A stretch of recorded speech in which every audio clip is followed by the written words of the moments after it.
Another Kame House lobby with the Dragonball FighterZ. 2MK team is ready to push today to get some of our combos up and get some of our tech worked out.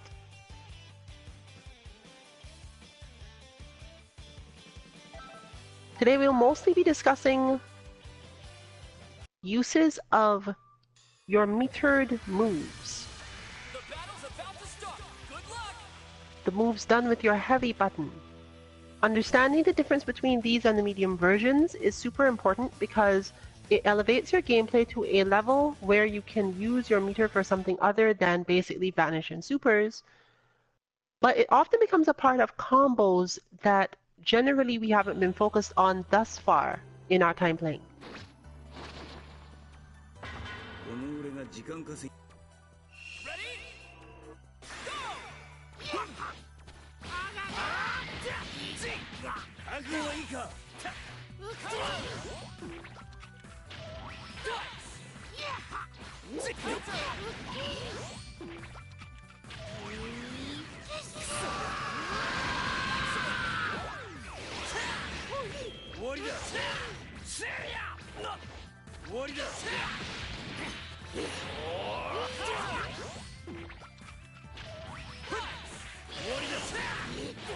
One good example you can see here is with Piccolo. That move changes entirely if it is the medium version. But note, hitting the button won't cause a bad thing to happen otherwise. If you have no meter, the medium version will be what you get.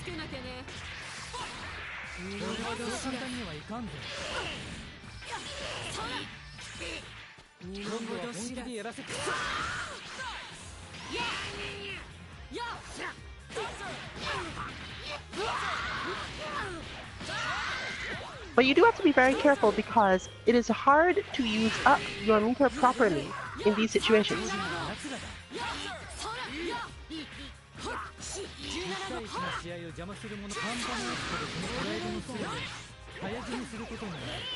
One other good reason to think about this is whether or not your buttons change when you are in the air. Because while most things don't lose their functionality entirely, they do change somewhat.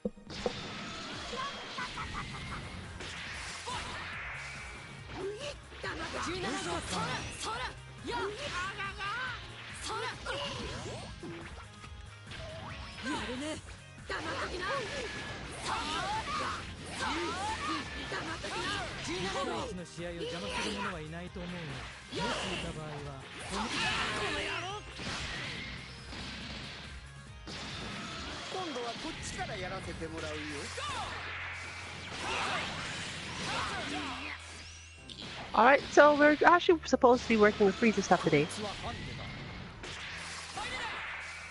And FighterZ is the best example of it.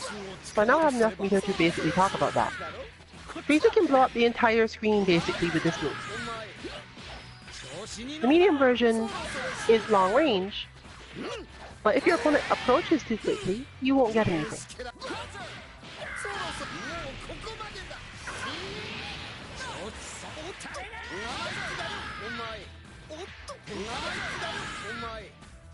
So for basically, I can use this to push on Vegeta in a way that will generally lead to him not being able to do much, because I have enough meter to just change the matchup that way.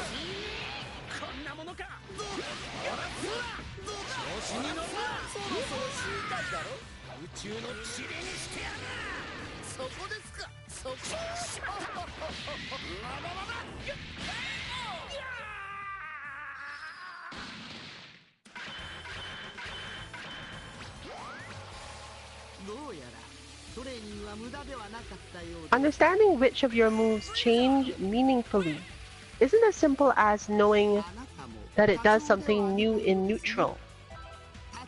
Quite a few of those moves actually change what you can do after them in combos.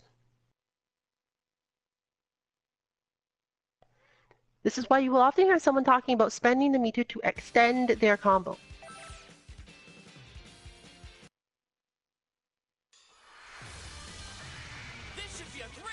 But that is just generally not referring to just vanishing.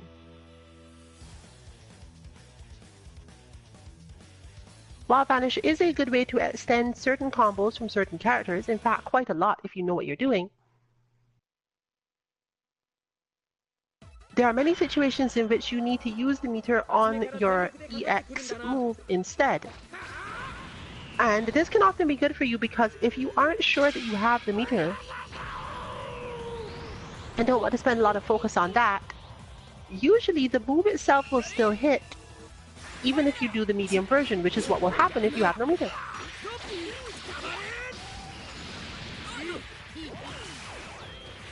In fact, you can validly learn combos that rely entirely on this. Just do the combo with the heavy instead and just learn what to do if you happen to not have enough meter.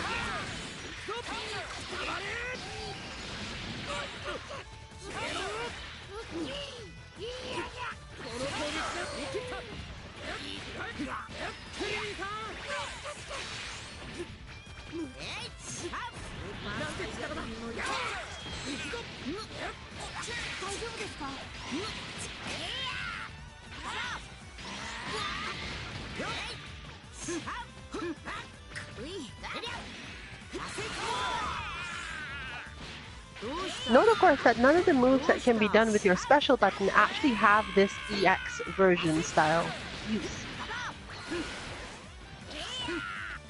And sometimes your move is good enough in just its medium form that you can obviously save the meter and not have to use it. But this is usually more so true in neutral than it is in combos.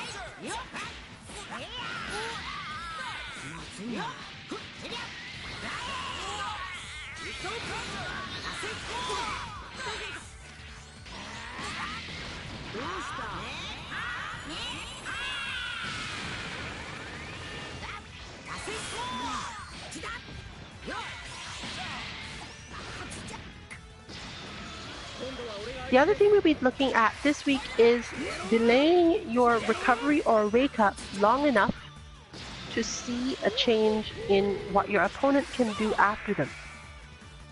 You don't usually want to delay your recovery because your opponent gets to extend certain combos, but understanding that you are in a position on the screen where they can't do very much, and therefore delaying it so that you aren't in trouble, can be really helpful.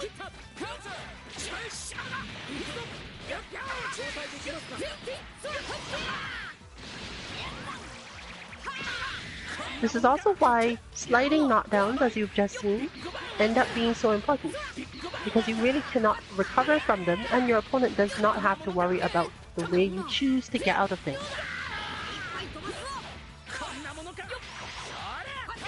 It is often true that recovering immediately, even from certain air combos, is actually not in your best interest because your opponent is going to guess the way you recovered. It's important to understand which combos continue because you did things, and which combos continue because you did nothing. This can make it feel relatively overwhelming at first because you're already probably in a match, you're having enough trouble dealing with this sort of thing as it is. Spending a lot of time slowing yourself down so that you specifically don't recover is a bit more difficult for most of us emotionally.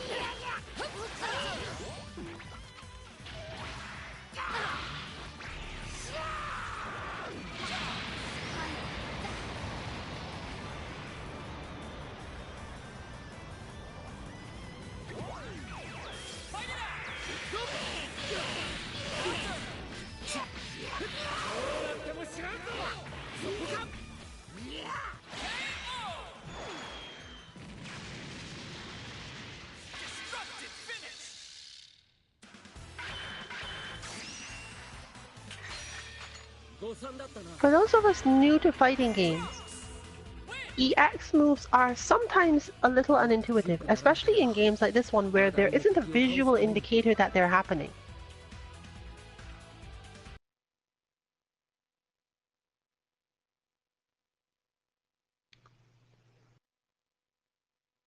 Because we end up in two situations. If we don't have good meter watching and tracking, we don't know that we did the EX move until we are seeing the result. Because you would still get the medium. This should be a great fight. Similarly, if your opponent uses their EX move and it happens to look a lot like the regular version, such as with Gohan, there's really very little you can do to immediately identify it, and if you don't understand it well enough to punish or try to punish consistently, you won't be able to gather whether or not it's working.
You can see this in practice here, where without watching the meters, you aren't really able to tell what some of the EX moves being used are.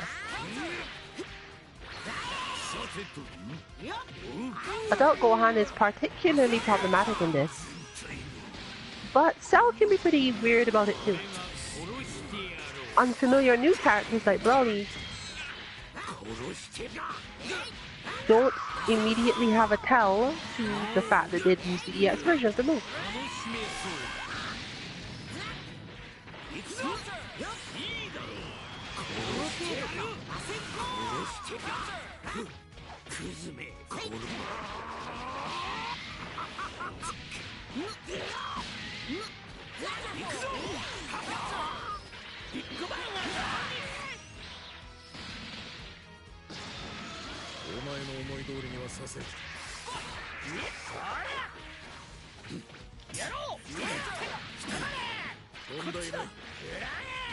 The two things combine relatively effectively. Certain moves only actually manage to punish certain responses when they are used in the EX form.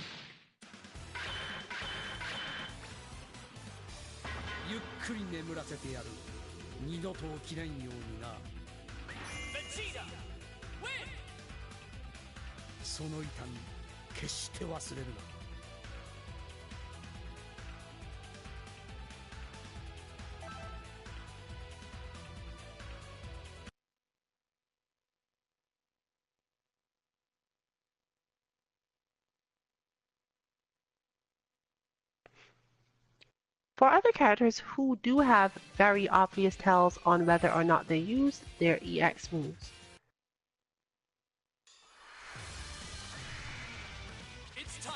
you can make certain decisions based on them, but those moves are often unreactable or intended to be complex mix-ups in the first place.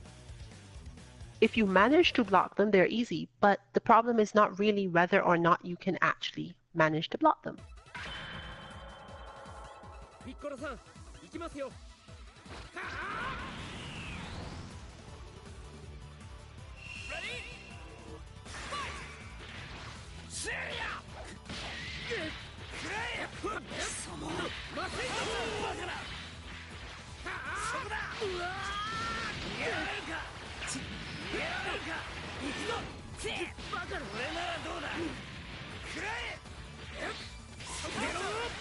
So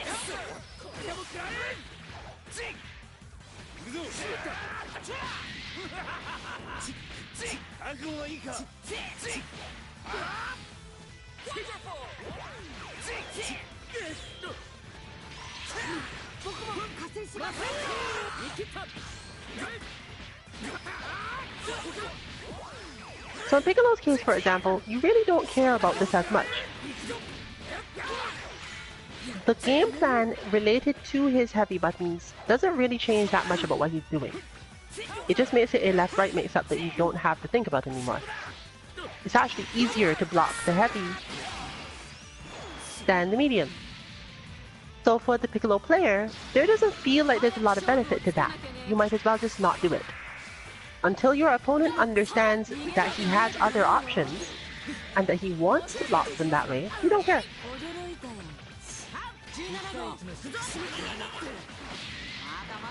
Similarly, for Android 18, once she calls 17, if she does it with the wrong thing, it doesn't actually help you. It's there to stop things happen with assists, so you don't really want to hit it that much.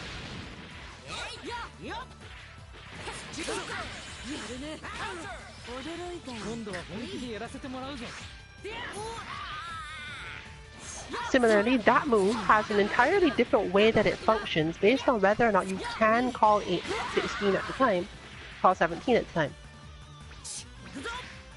And it doesn't do the same things at all at that point.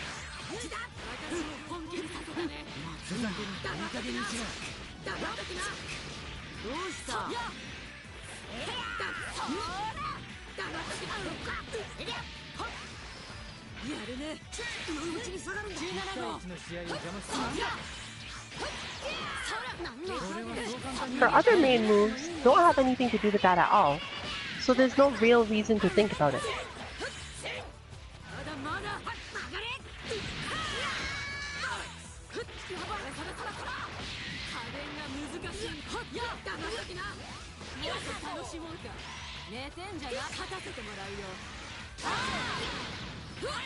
It can be easier to play characters like this who have very set concepts of what those types of moves are for when they play.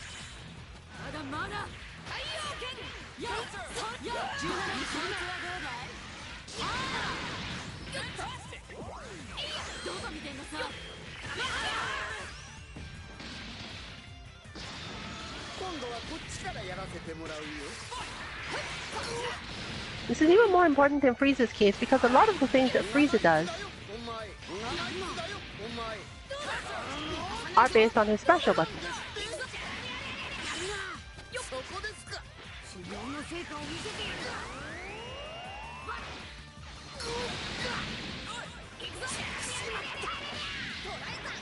So he really only has the one to worry about in the first place.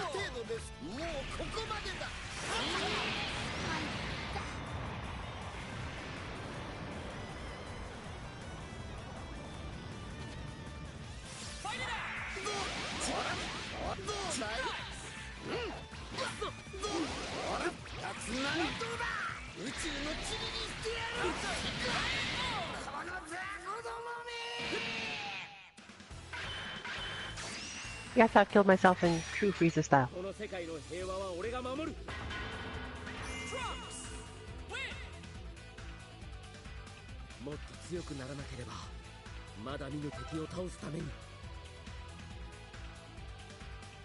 I really thought it was going to kill, in which case it would have been an interesting gambit, but I have no idea if FighterZ can be KO'd by the discs after beating Trunks.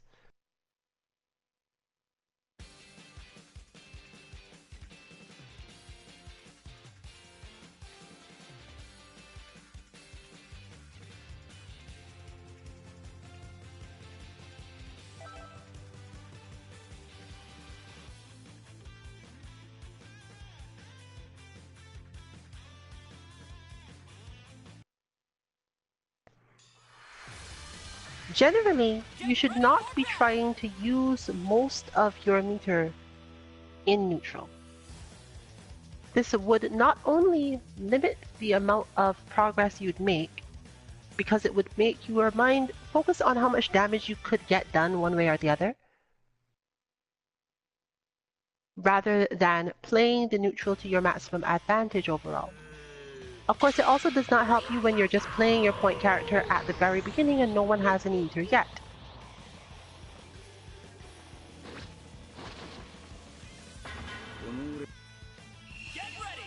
However, for many characters, it is very important to recognize whether or not the combos that they are able to do as a result of their extra meter then give them back a fairly large amount of that meter.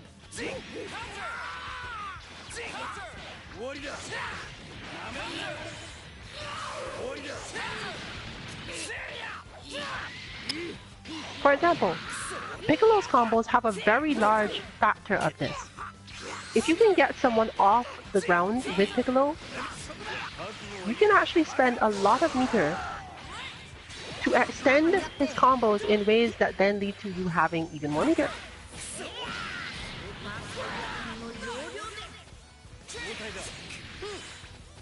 FighterZ does not have as strong a capacity for this.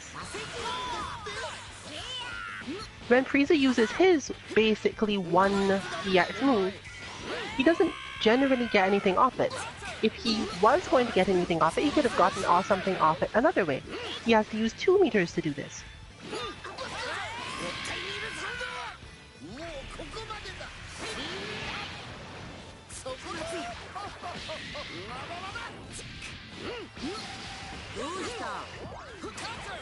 However, FighterZ does have a lot of good stuff for just building meter stuff without doing any real work. Therefore, he is one of the characters who is more capable of not using the EX moves, as the point being that he barely does have any. He is more likely to use his stuff to get conversions off of his other moves.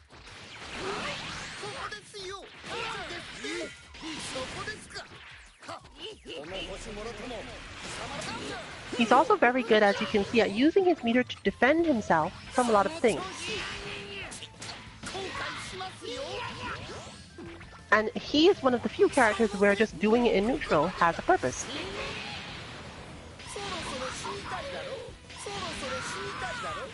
As you can see, just making the ground explode is probably really useful.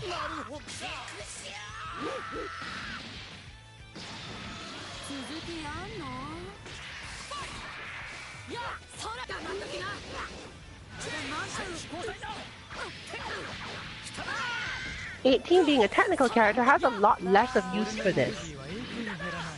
Especially since most of what she needs to cover herself involves, once again, special type moves. Calling 17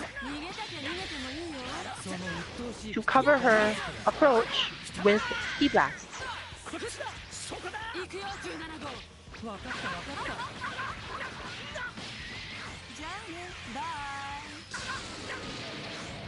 The fact that she also does not need a lot of conversion off of things causes the same situation for her. So you get the contrast of characters who should use more meter to do EX moves and finish their situation,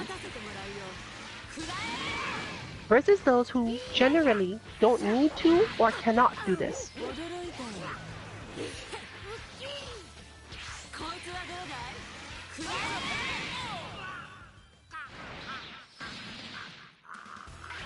In the case of characters like that, you should generally be looking at what your level 1 supers do.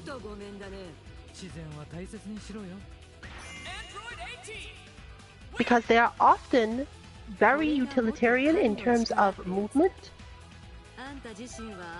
and therefore good at picking up damage from places you normally could not in the character's regular moveset. 18, for example, really does not care how far away from you she puts, from herself she puts you. As long as it's not like full screen, she can just use her level 1 to convert the knockdown after the level 1 is well known and all those things.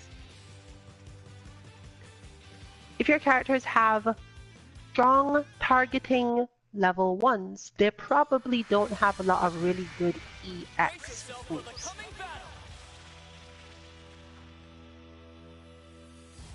A few characters like Cell and Frieza tend to lack both, but these are often characters who benefit a lot from converting off their Vanish. So at the basic level, understanding which of those things is the main meter use for your character while on offense will help you understand how your style of play goes. Realize whether or not you rather have another similar character but with different uses from that. And how to plan using your meter overall.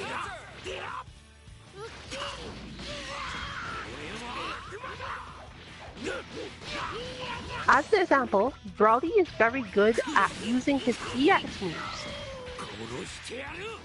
but has much less use for his Vanish, and nearly no use for his level 1 supers in most situations.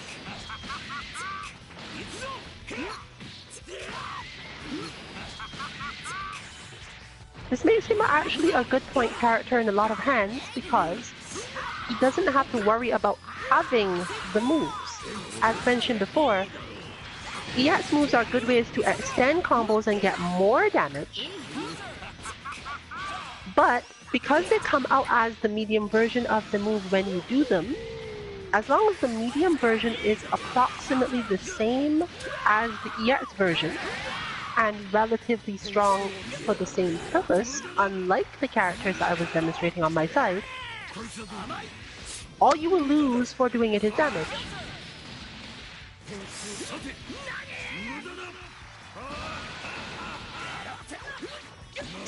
On the other hand, as you can see, Cell would have benefited a lot more there from using the Vanish to convert and get more of a combo out of it than throwing up his barrier.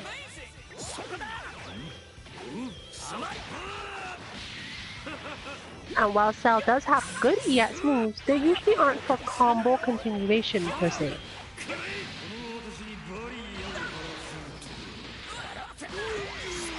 As you can see, he actually ends up wasting a lot of his potential damage by using too much of his meter in that way. While he's not quite a zoner, he does have a lot more options. Part of the reason why Cell appears to be such an incredibly strong character right now is because other characters have not necessarily been maximized as much in terms of how their meter is used.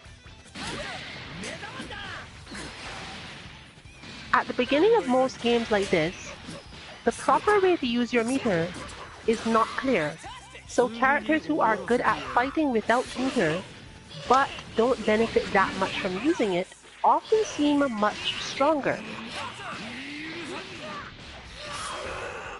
Cell is a good character in his own right, but as you see more and more development of how other people's meter should be used, you're likely to see a change in the perception of how dangerous he is compared to others.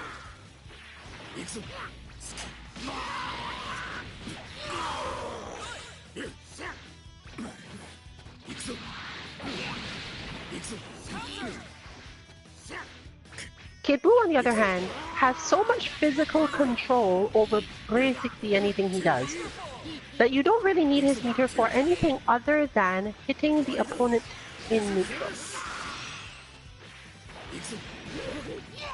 He does convert well in damage, and he can just, similar to my characters, just benefit entirely from using his relatively strong auto combo. Or cancelling out of that. It won't do a ton of damage compared to other things he could do, but it causes the opponent to be in a negative situation so much that the benefit straight up goes to Kid Buu in those scenarios.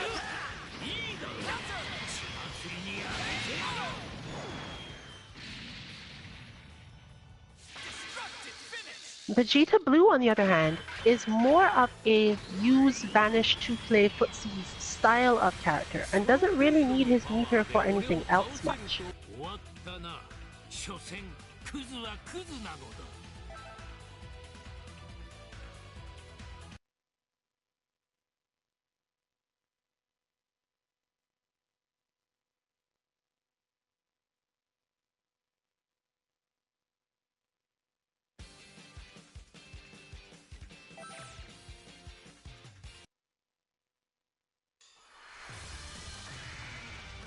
begin the match.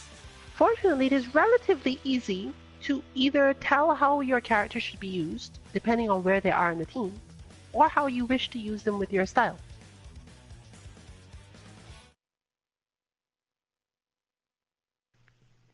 There are other nuances, such as how soon you need a particular enemy character to be defeated, and whether or not you have good Dragon Rush mix-ups. If you have good Dragon Rush mix-ups, you can control the rate at which your opponent's characters fall without meter a lot better. Another thing that is making Adult Gohan and Cell, or Adult Gohan, Trunks, and Cell seem very strong, because even though Trunks is not considered a high-tier character by the general community at the moment, he's certainly considered usable despite not having the best options. This is partially because he allows so much control of the space and who is in the screen at any given time by having such relatively good Dragon Rush mix-ups.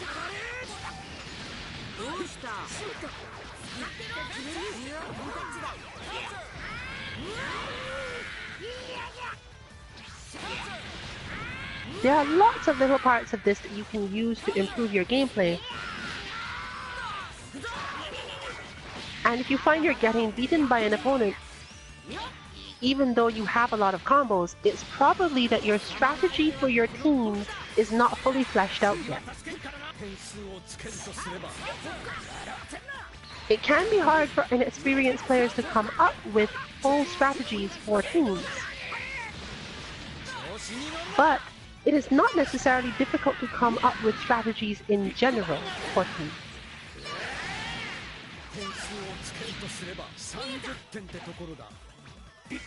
So, of course, we're going to try to help you understand how to use particular characters so that you can use your meter most effectively. It's always good to start from a basic point of understanding and work forward from there. If you don't like how it goes, at least understand why it goes that way first before you try to push on it.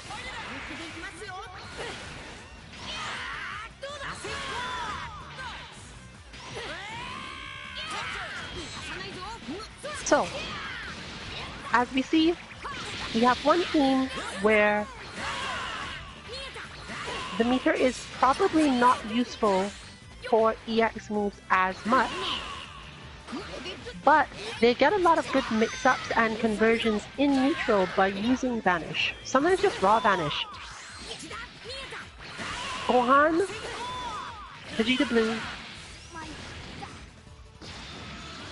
and Kid Buu are actually all very good at utilizing raw Vanish, which is in contrast to everything we've been saying before.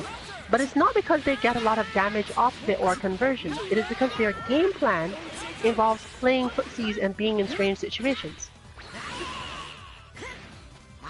So being able to approach an opponent without actually doing anything in particular and keep that going without having to use your meter to try to pressure them is really helpful. Adult Gohan is also considered very high tier because he has both of those options. Can be played in that way, or you can use his EX version of his air legs attack to get more pressure as well. However, which of the two you do is actually dependent more so on your team and which assists you have available than anything else. So if you find that you're not being successful with your Adult Gohan pressure, it may be because you don't have the teammates required to help him keep up that pressure. But if you don't have teammates like that, there's a decent chance that you have teammates with some sort of space covering or zoning style assist. And therefore, while Raw Vanish does not necessarily convert into big damage for you, you can definitely use it to keep your opponent off guard, keep control of the situation in space and neutral, and put out a lot of extra thought for them.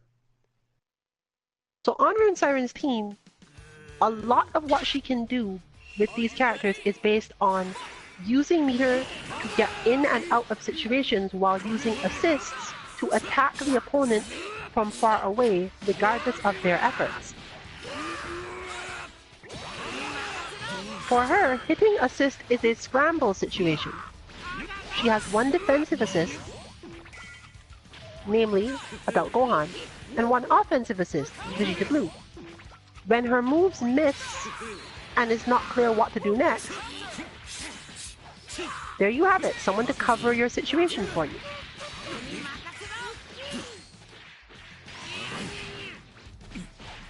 The meter then covers for the timings when the assists are on cooldown.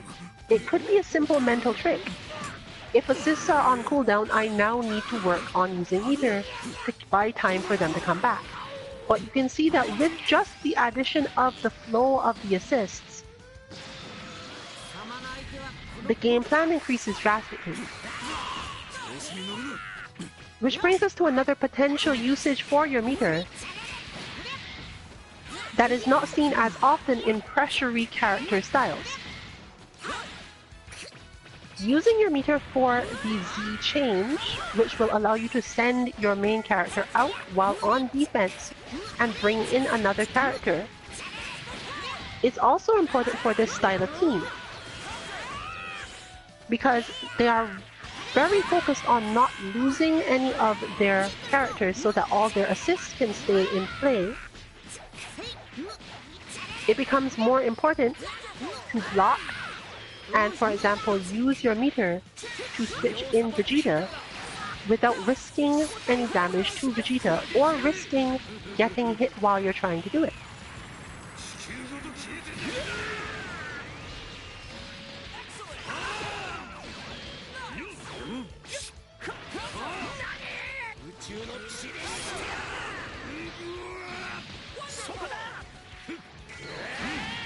Kid Buu also helps Vegeta not have to play neutral by getting in.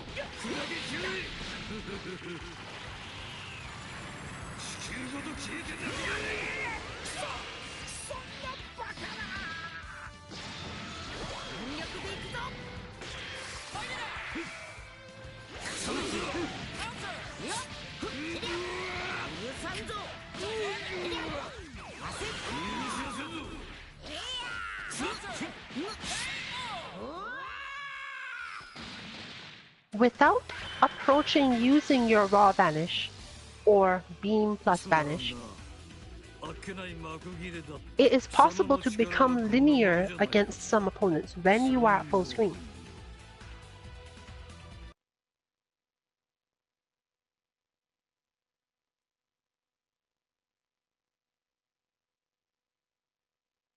And having very linear characters, such as the C3 seen here, means that more of your meter must go toward that vanish and toward confirms off of long-range attacks.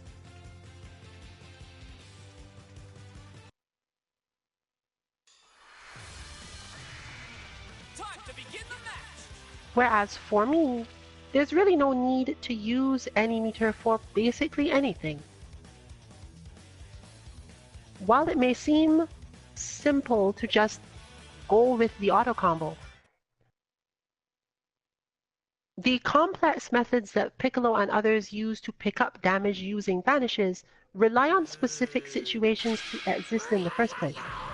Piccolo cannot generally just start a normal combo and make sure that he's going to get anything off vanishing.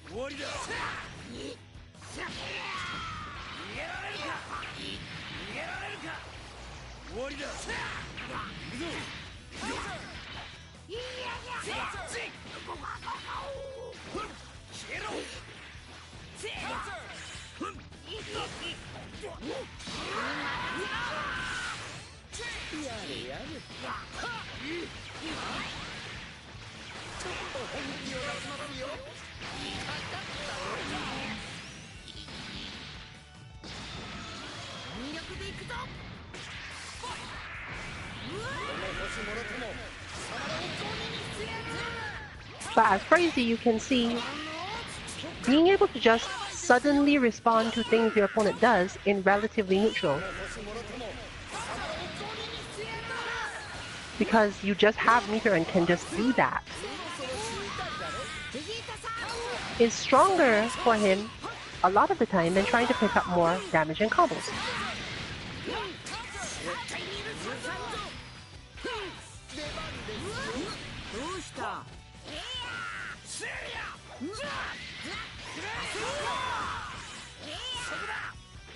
Piccolo similarly is more linear when he uses his meter than when he doesn't.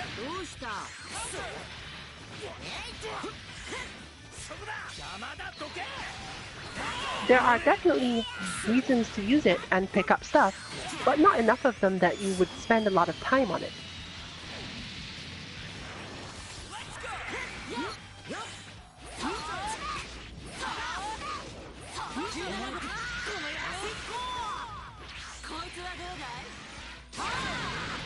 Same for 18.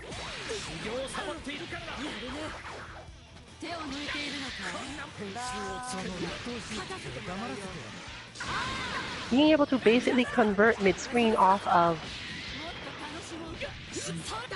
relatively minor hits and trick opponents who are spending too much time trying to track your position is a much stronger use of her meter than spending it on EX moves to extend combos.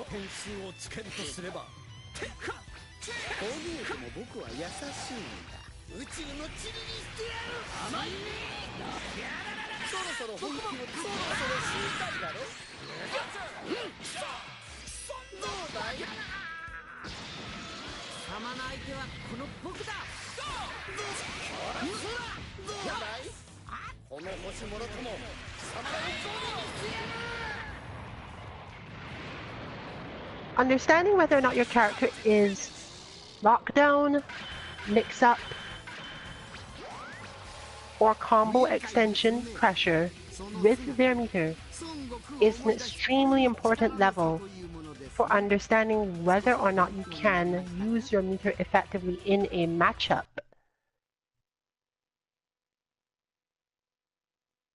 You may have to change the way you use your meter based on a matchup because your opponent does not allow a certain situation to happen. But at least when you understand which of those situations is possible, you can make some progress for yourself by just focusing on that and seeing where you get.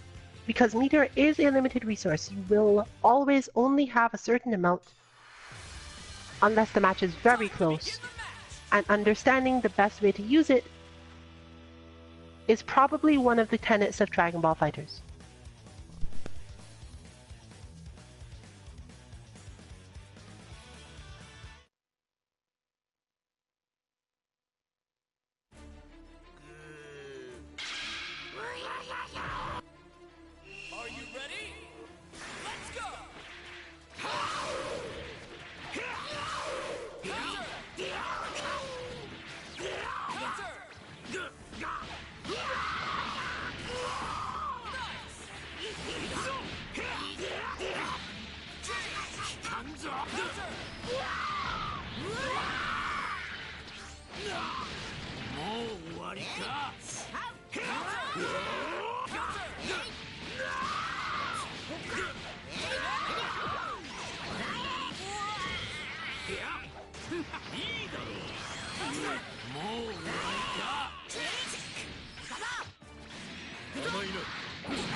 点数をつけるとすれば、甘い。私にバリー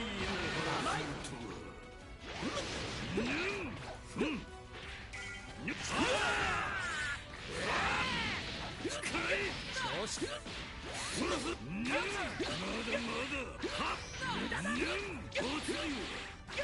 こんなものか。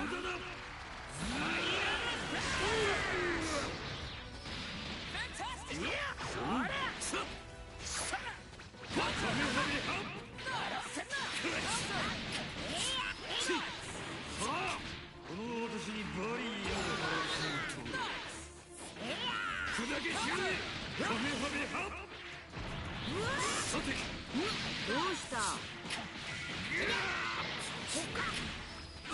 そろそろ殺してしまうか。おて兄ちゃん。無駄だ。焦っお願いします。そこだ。この程度。さて、調子に乗るな。カメハメハ。さて、無駄だ。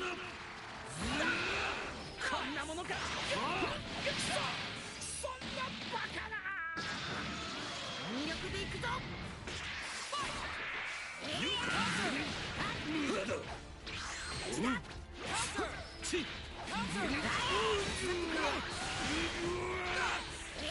さて、この私にバリー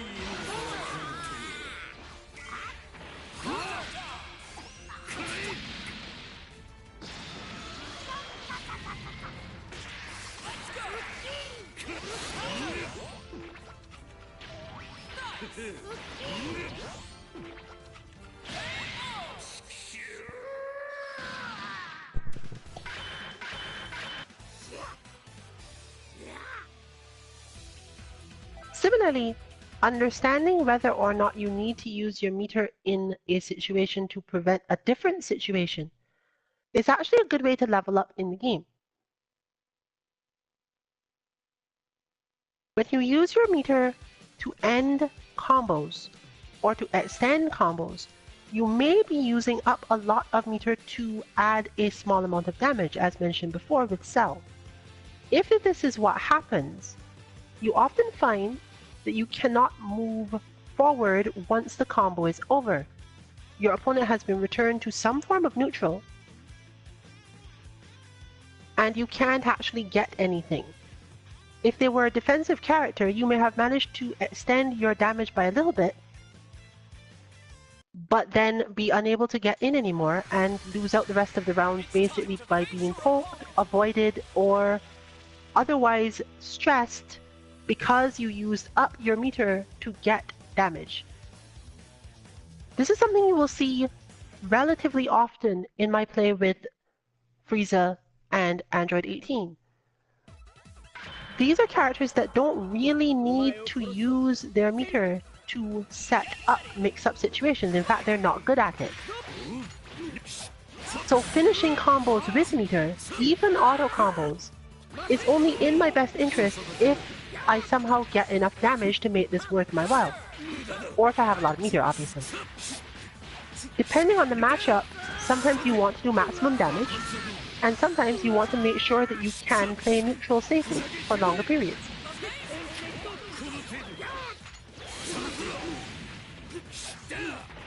Ending up at meter disadvantage as a result of such a setup can be really devastating for you. Especially if your opponent has not yet used their sparking or has an easy way to force the switch out. Without that meter to defend yourself or create positive situations, you can't do that much.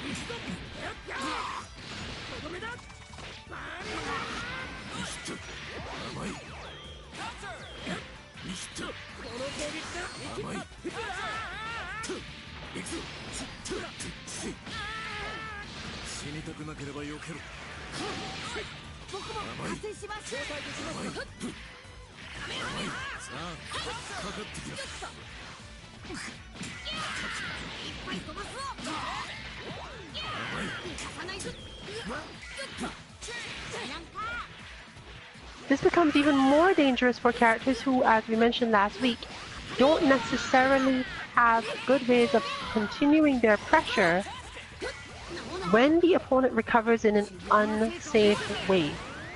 Their recovery is a bad idea normally, but because it minimizes damage rather than avoiding it, you may find that your character then has to use meter to make sure they keep going. Doing this at the beginning of your health bar when you have a lot and are unlikely to die, for example this situation, can prevent your opponent from being able to build up meter to do something to you later. Recognizing that you are unlikely to die no matter what they do, and taking the less defensive recovery option can lead to you getting more damage if they miss, and surviving longer if they don't, depending on your awareness and skill with getting back out after problems.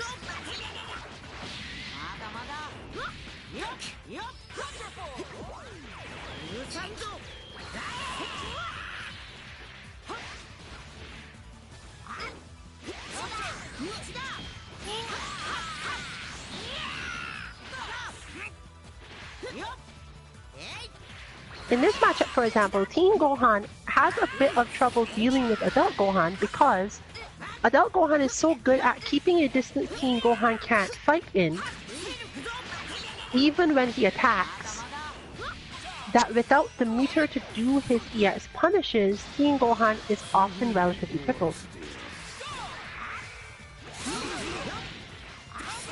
Cell, believe it or not, has a similar problem. It is difficult for Cell to get in on Gohan because Gohan is relatively good at defending the air approach.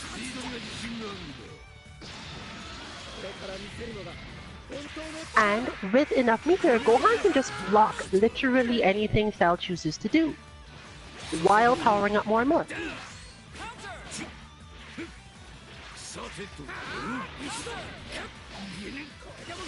So in this particular matchup,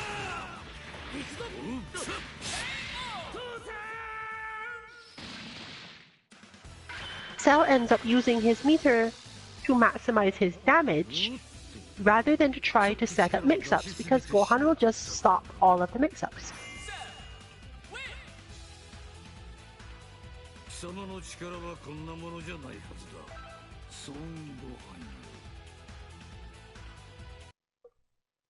Rapidly changing between game plans is once again one of the hardest parts of this type of game. It takes a lot of experience and a lot of practice against anyone you can find. But you're more likely to learn more in the beginning phases of the game by doing this analysis in a smaller group where you can see certain things happening in real time. Specifically adaptations. So, what is my game plan here? I know that Trunks does not necessarily get too close to me, and if I just dash away at the beginning of the round, there's not much he can do because he doesn't have any meter yet. But once I'm away from Trunks, what does Piccolo benefit from doing? Generally, he benefits from coming back in. But let's try something entirely different. Why don't I just backdash out and then not even try? Why do I have to do anything?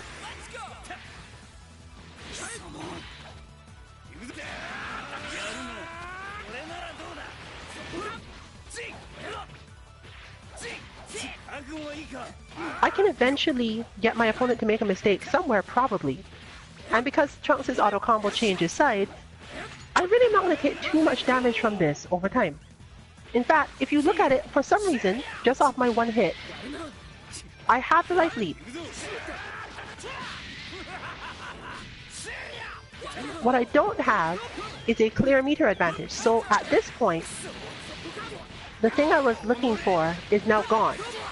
Because Trunks now has enough meter to begin mix-ups, to begin corner pressure, all of that.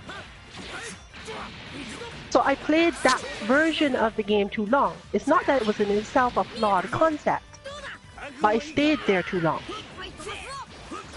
Now I have to worry about the amount of damage that I can take, and Piccolo will fall. What I should have done, once I had enough meter, was call in one of my characters with a better use of meter to make the life miserable. Look, someone with a better use of meter to make life miserable.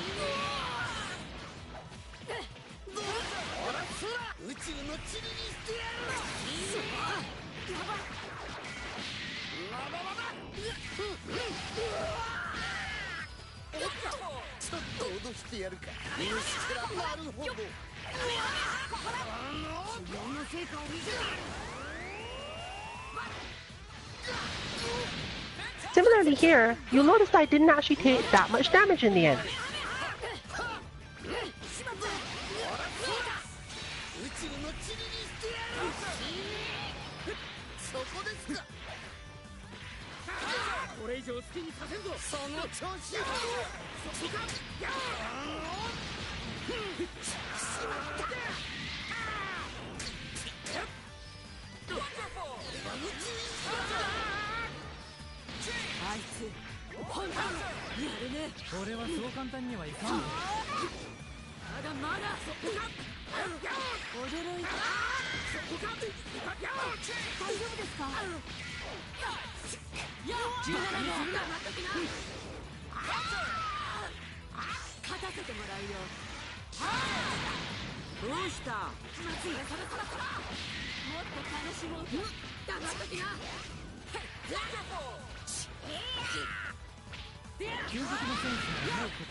Breaking your opponent's expectations in this way and understanding how your meter is best used to do that is required.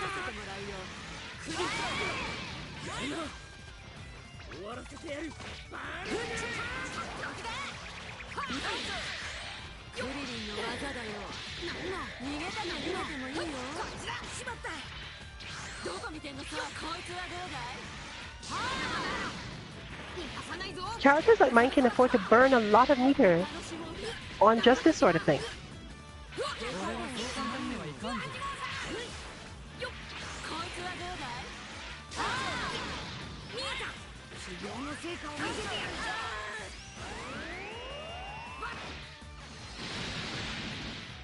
In fact, knowing my opponent really well, I should probably just block that.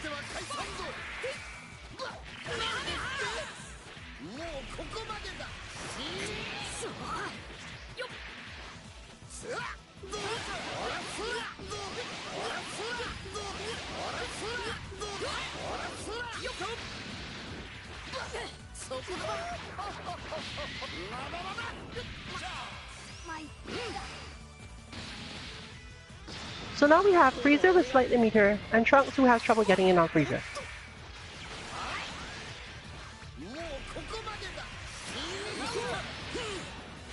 I can force my opponent to do Raw Vanish to counter something, and then have a better chance of getting out of the situation.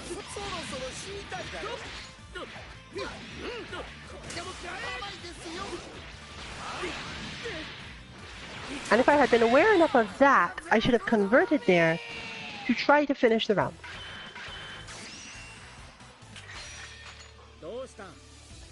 That level of planning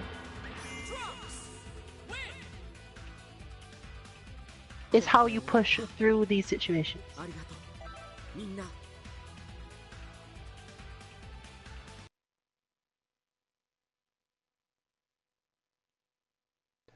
Because my opponent was at the other side of the screen, and I knew I was going to do a zoning move. Yet I was not ready enough to convert the Vanish if they got hit, leading to me losing not because I didn't do enough damage per se, but because I was not aware enough of my own plan for my meter in the moment.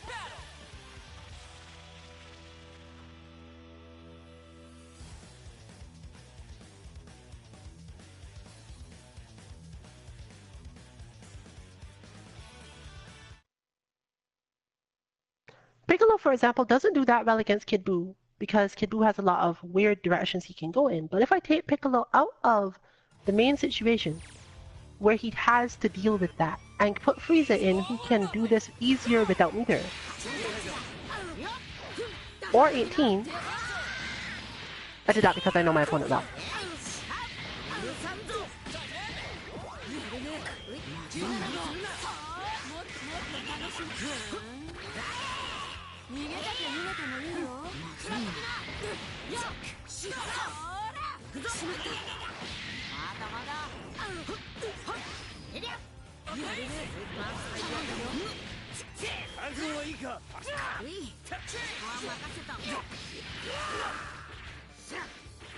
So we're back here. I have Piccolo against Boo, which isn't good for me.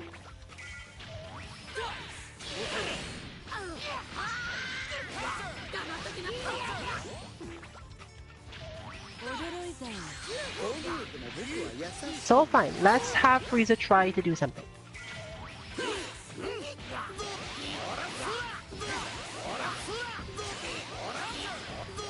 Because I know that my opponent's wish from here is generally to try to play by hitting zoning tools. So I can actually pin them down here because their general perspective on how to deal with things at long range is to hit long range buttons themselves, and I can just do this.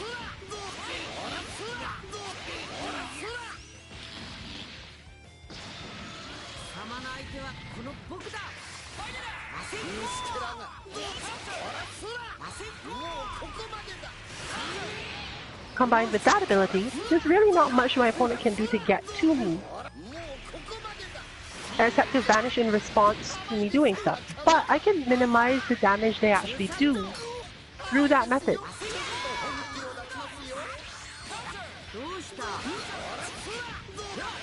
It's not as if I am not fighting back or not doing anything.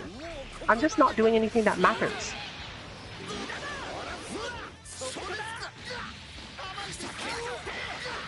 In fact, as you can just see, it would have been in my best interest to just continue to do that.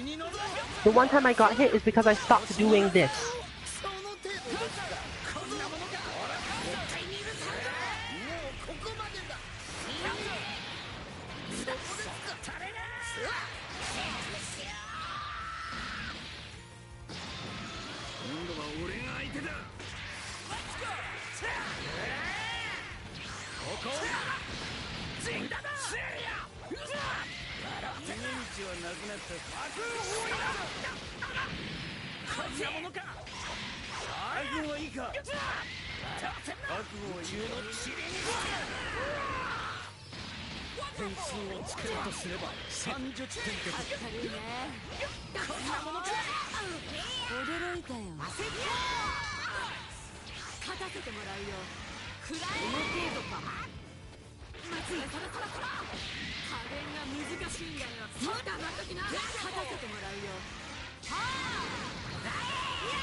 But as you can see, using that to convert is a different thing, quite difficult.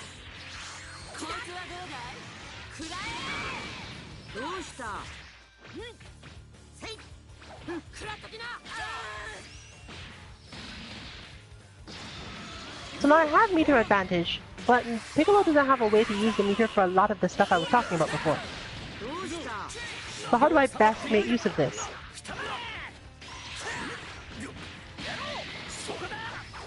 What do I know about my opponent that I can use with Piccolo? Basically that.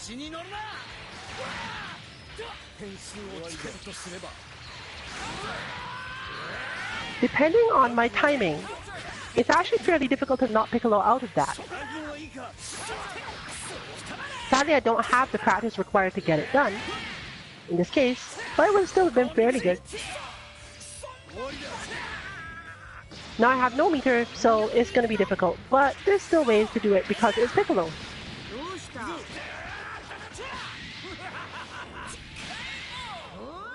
Understanding your range, your opponent's lack of meter and inability to keep you off of them, for example, means that you understand their mindset. And in a mindset where the opponent is thinking, I need to finish building meter so that I'm safe, Piccolo becomes a strong character because you can't build meter on Piccolo just by throwing out buttons and hoping he blocks them.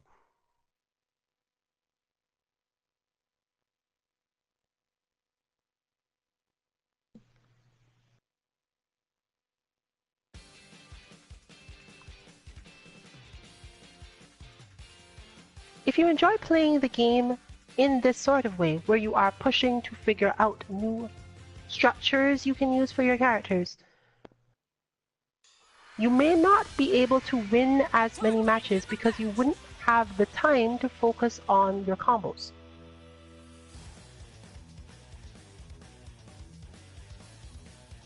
But having the basis for how to play matchups will lead to less frustration later when your combos don't feel like enough anymore.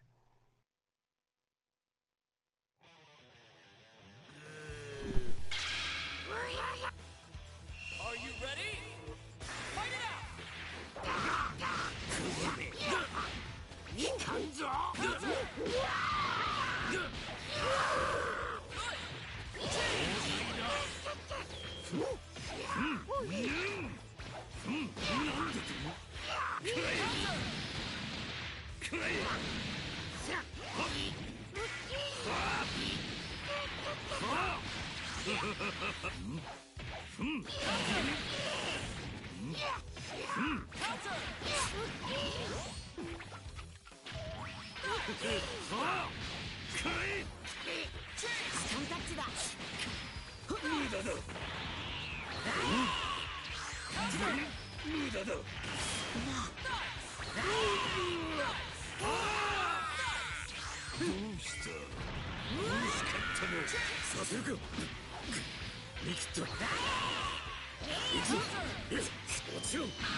This leads us into the next level of thought relative to characters. When you can let a character fall. Obviously, if you're going up against an evenly matched opponent, you can control somewhat when your characters fall. You can entice your opponent to do particular types of moves at particular times, knowing that you can escape afterward. You can try to stay in a part of the screen that is easier for you to manage after.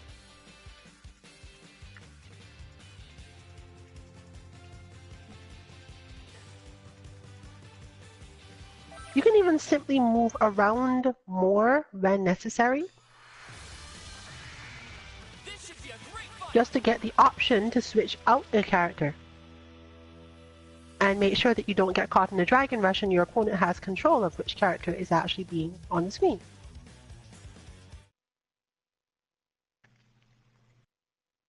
Utilizing all of these things in tandem allows you to decide whether or not you want to spend meter to keep characters alive or not. For example, if you have 2 meters and your current character is in the middle of a combo, depending on what that combo is, or even if you just manage to punish with an EX move or your super, you can obviously switch in another character right afterwards, but in the case of super, this costs you 1 meter. Are you willing to spend that meter to make sure that your character won't fall? Can't get caught in mix-ups, nothing, just not even on the screen. Or will you risk it to see if they can get the last bit of damage and save the meter for your other character to do more work with? In some situations, even if the character that you leave on the screen, you choose not to save, does get defeated, you might be better off with another character who has a lot of meter in the matchup than trying to keep that particular character in play, depending on whether or not they were disadvantaged.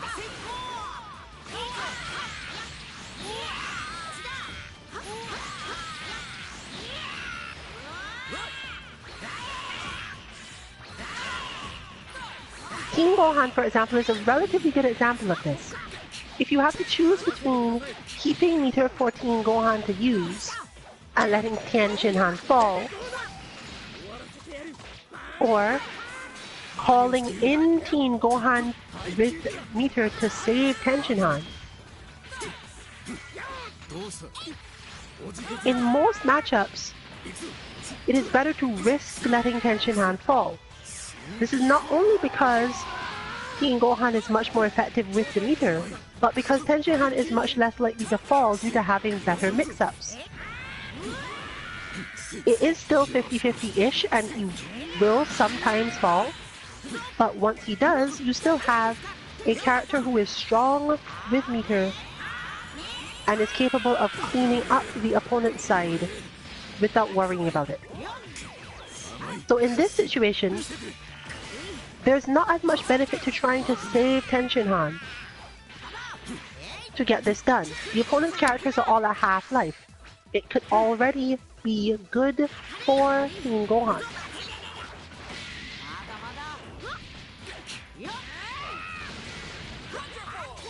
Once the opponent's characters are low enough on health, Teen Gohan becomes more effective because his long combos and big damage with meter raise the chances that the opponent's characters will be defeated.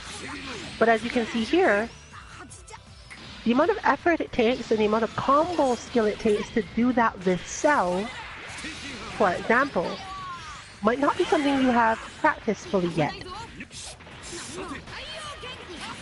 If the opponent escapes in the middle of that or has some counter, there's a higher chance of Cell taking a lot of damage and you not getting very much. Understanding the metered situation relative to your game plan is vital here. Even down to which character you try to save with your meter, or try to have on the screen in situations where your opponent has a lot of meter.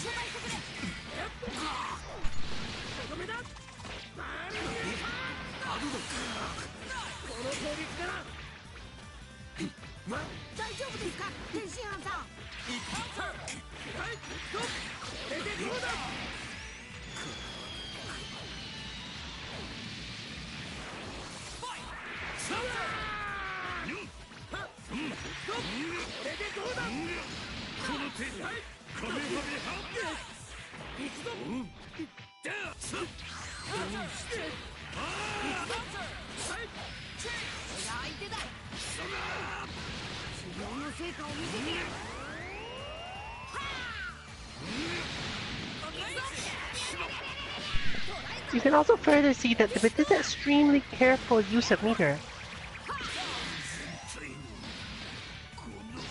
matches tend to last a lot longer. But let's look at this situation. It's entirely possible for Teen Gohan to just make the comeback from here. 4 bars of meter, and neither of the opposing characters outclasses him in a matchup.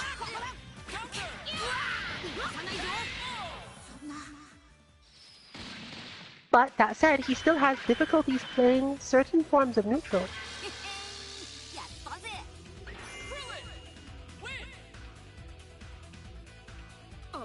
And therefore you have to decide in your style whether or not you could do it. If you are a rushdown type person who has a very good instinct for how to get in, that situation might be much more advantageous to you than if you are a person who plays much more careful play and is more likely to be caught while trying to open the opponent up.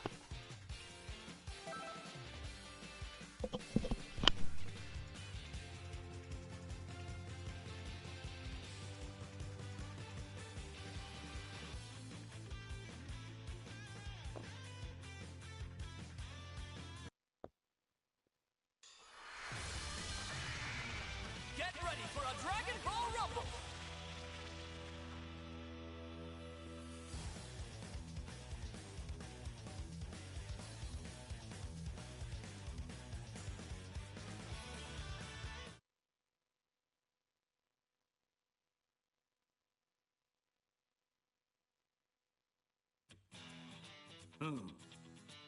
Get ready! Go! Counter!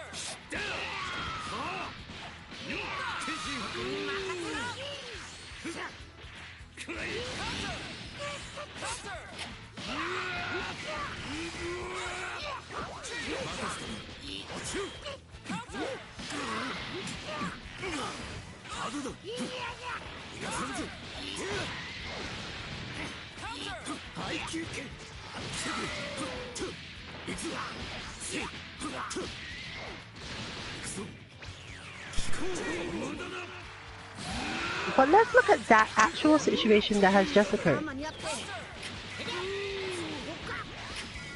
Kid Buu landed 2 decently good combos, but after those combos was in a relatively negative situation. This is because of Cell's strong ability to attack from multiple angles without being on the ground. The defensive mix-ups mentioned before. Finding yourself in this situation too often with Kid Buu should make you consider, is there a way to use meter to change the situation at all? I don't like the situation that I keep on ending up in. Even when I'm on offense, things are not going the way I want. So how can I improve that? By spending some meter to fix it. Well, Kid Buu should be able to vanish after the beam ending to that combo. If he does so though, what does he get? Does he get better position? Does he end up safer as a whole? And against Team Gohan, for example, is it even necessary? He might be able to choose to do so against Cell, but not bother doing so against Team Gohan because of the different threat that the two characters pose.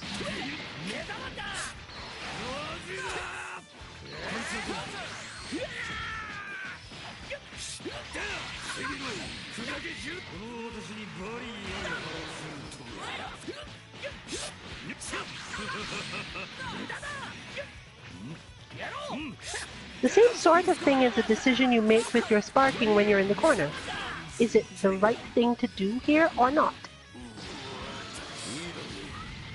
Looking at your opponent's meter, at your own meter options, and deciding, do I need to save this meter so that when I call Buu and start to put pressure on with Buu, that I can safely keep it up?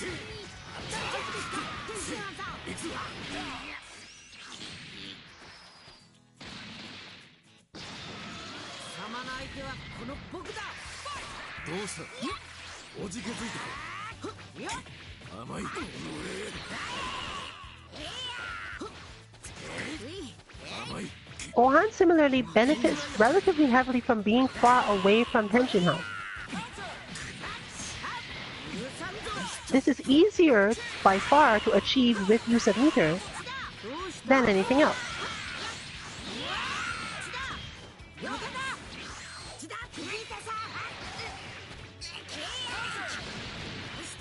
use a meter for pressury block string to keep himself safe, and similar things.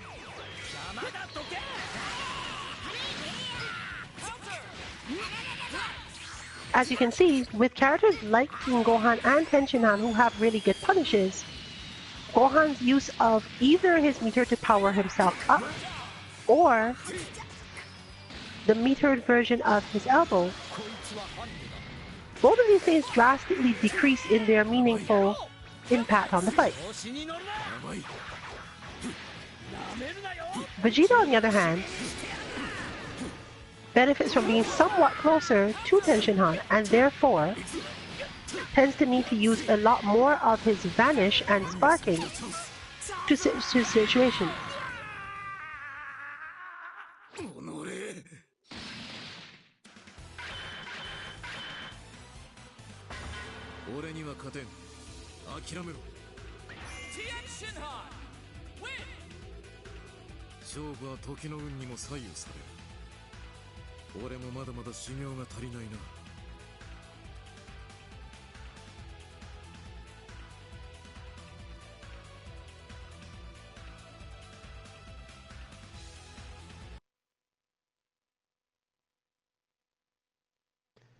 So, once again, this is our strong advice.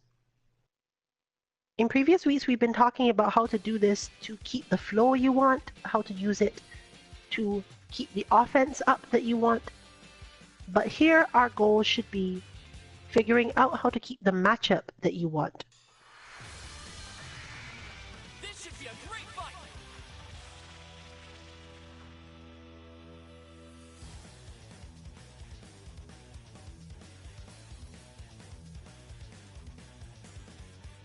This requires you to watch situations a lot more than damage, and quite frankly, a lot more than neutral. Because while getting an advantage in neutral is very good, most of us cannot keep that up for the entire match.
But you don't necessarily specifically have to come up with these plans beforehand.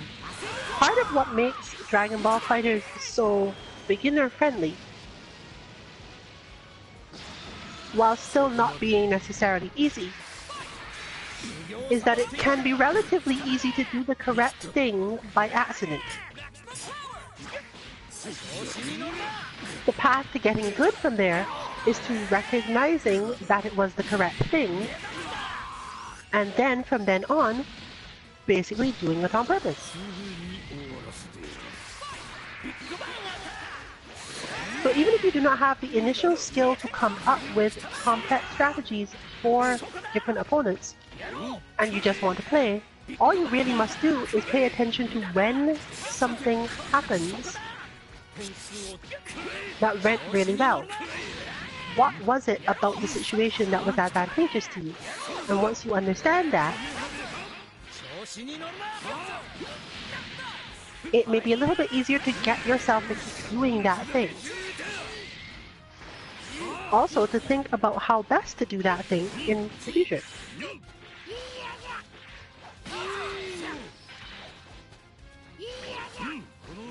This is why it can seem as if just mashing is effective. Because the just mashing is your opponent randomly doing the correct thing without necessarily knowing that's what they're doing.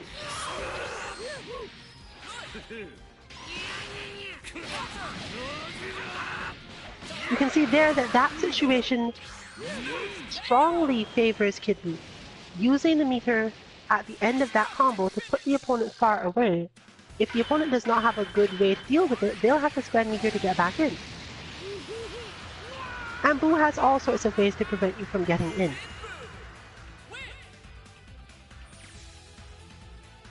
So simply by applying that use of meter, you can increase the effectiveness of your character by a large amount. And honestly, it really is just hitting one more button. Which is precisely why it could have just happened by accident once.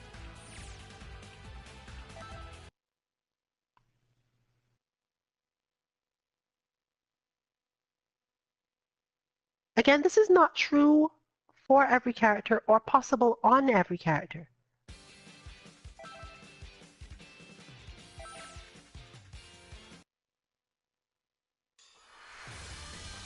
But the characters for whom it is not possible are generally not characters that need to do that sort of thing, and are generally the sort of characters that technical players play, the sort of people who will go and read a bunch of things about exactly how to maximize off-the-wall damage with Team Gohan and Piccolo. Super Saiyajin. So just adding one bit at a time to your normal playstyle, understanding where you can go heavily because you have enough meter to do it and when you cannot, can shift the flow of the match so that you are more comfortable, and being more comfortable always allows you to learn more.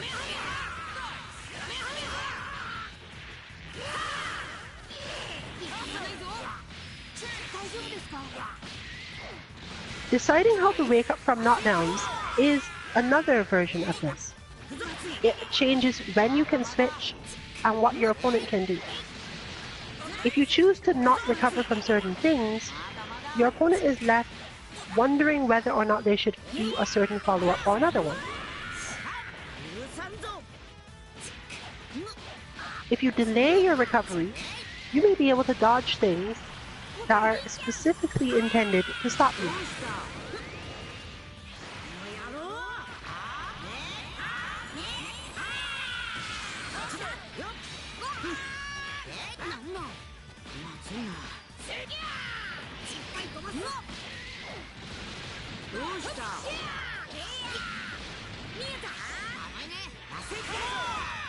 So it is useful to pay quite a lot of attention to exactly how long you can wait before recovering against many opponents and for many plans they have.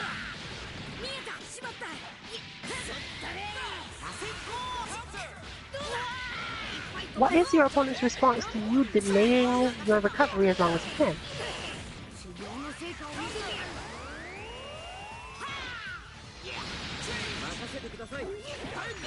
That situation, for example, is actually heavily in Kid Buu's favor.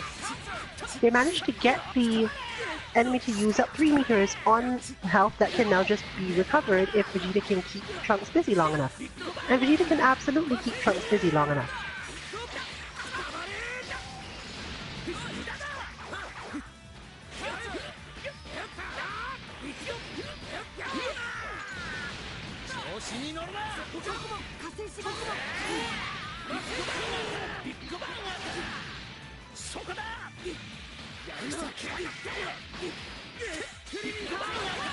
点数をつけるとすればビッグバン調剤できますか。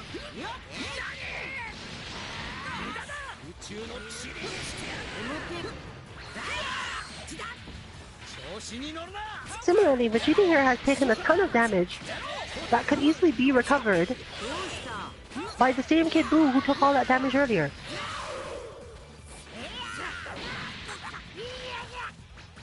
The one that ends up getting worn down is the one who does not have as much control over the flow of the match.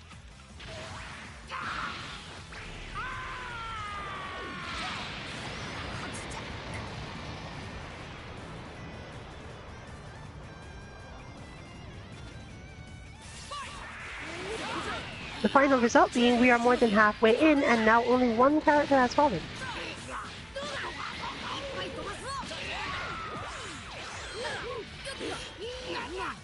Similarly, we have the Vanish Recovery in the corner, which is another method to keep yourself out of trouble and not have to deal with certain forms of pressure. Opponents need to optimize their method of damaging more and more as your understanding of your meter usage increases.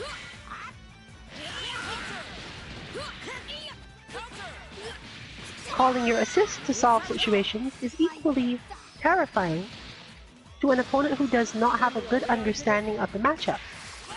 You will always be at advantage because they don't know what it is you're trying to do, and often will twitch and respond to things that they probably should not.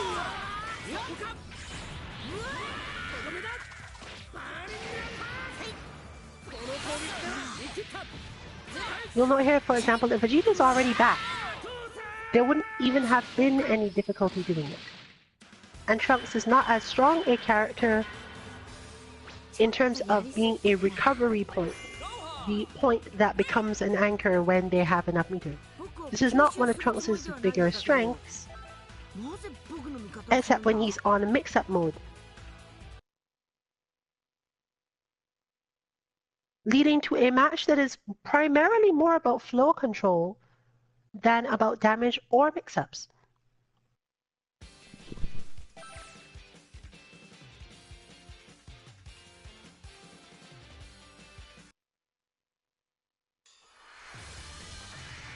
This should be a great fight.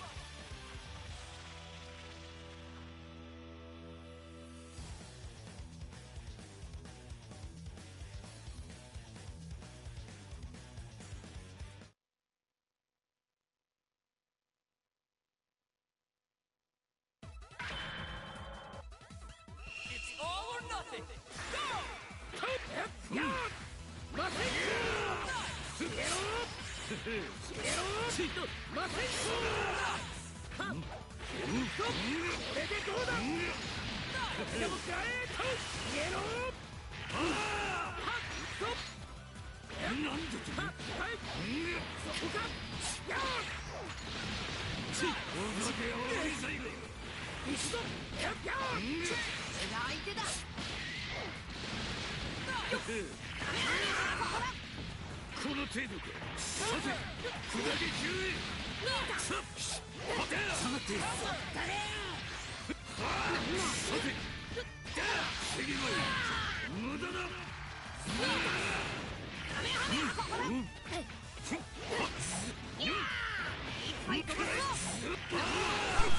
As you can see, there are even some combos that don't really work properly if you recover late enough into them.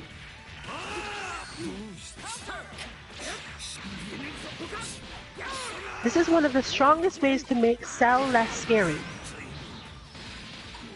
As a character, Cell is extremely intimidating and tends to make us want to get away from him. But the longer you wait to get away from Cell, the less effective he is.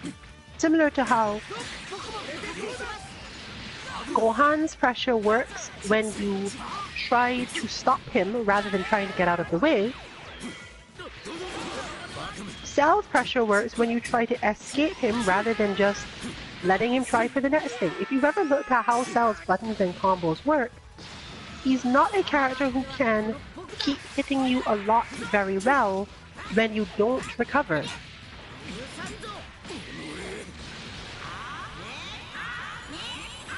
One of your best defenses against Cell, therefore, is to not defend as much at all.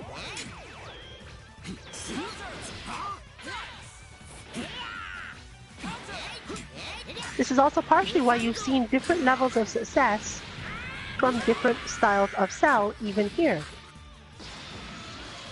Because whether or not Cell is effective is almost entirely decided by how pressury the Cell player is and how defensive their opponent decides to be in response. Of our 3 Cell players, one of them is extremely defensive and tends to catch other people in mix-ups and not go for big pressure in the first place. Maximizing both their resets and their perspective as to how to play the character, watching meter and all those things, leads to much more situations where Cell can do small damage, instead of situations where Cell gets to do very large damage.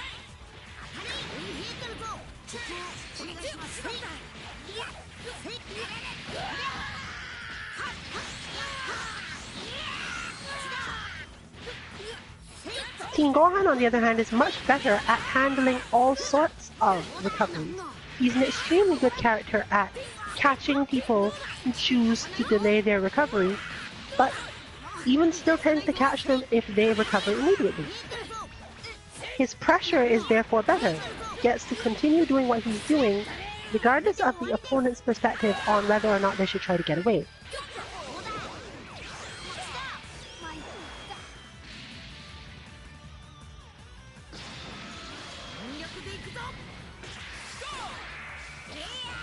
Therefore, actually, for the more relaxed opponent, the person you want using up most of the meter in the match is Gohan, because he will catch them either way. Against the tense opponent, you want to keep up your Cell pressure as long as possible, because you're likely to just land a lot of hits for free. This is also what makes Cell feel so powerful in a lot of situations.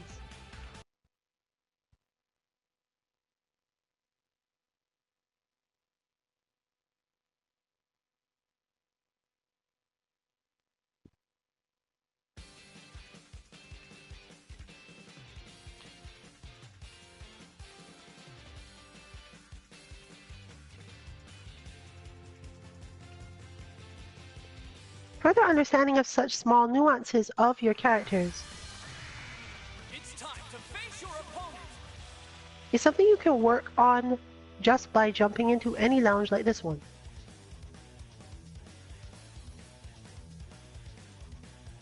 Or just putting one up and see who joins, see what happens to you, especially if they're of similar strength to you. It's not that you shouldn't focus on winning, it's that you should focus on trying to learn various ways to win, instead of repeating the same thing until your opponent proves they can deal with it. That works better in more simple fighting games where you don't need to learn as many matchups at once.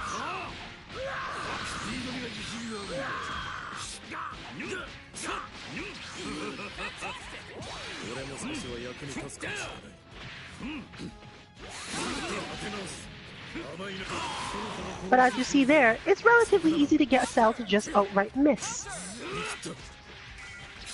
Recover a little later from a lot of stuff, and he either misses or gets a pickup with such small damage that you could probably bait your opponent into doing it too often. Not only does the pickup he uses have small damage, it has bad setups afterwards. So functionally, you can see how long it takes for Cell to even wear down Android 16. On your point character, this can be extremely effective because you get to build up a lot of meter to call in another character by just relaxing and handing off some health.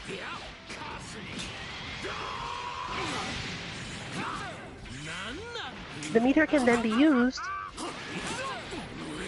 to get you out of situations later and completely oppress other characters in the same team. The thing that allows Cell to carry teams is generally other people's wish to keep on getting up.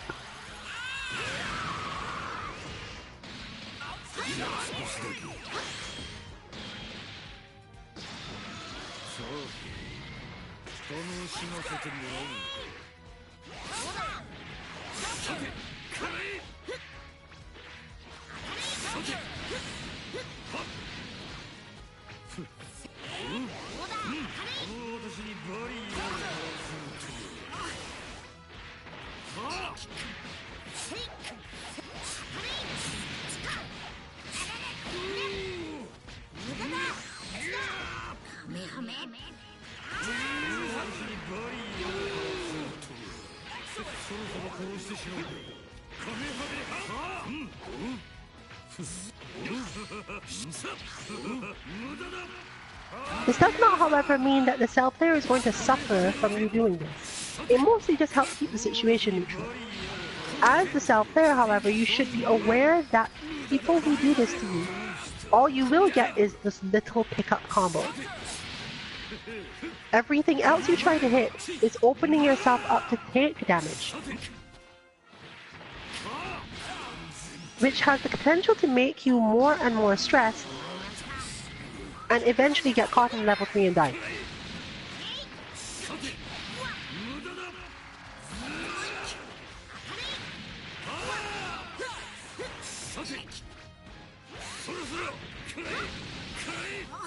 If one has ever wanted a fighting game where the strategy takes some precedence over the execution, this is relatively close to that game.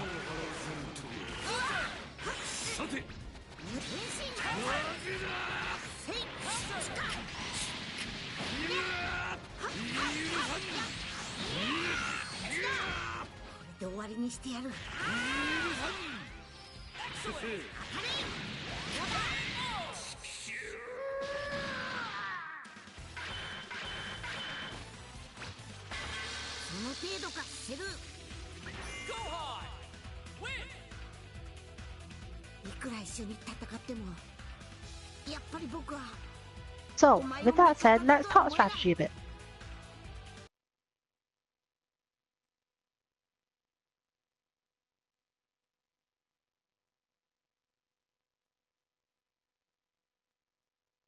I've been touching on it as we go.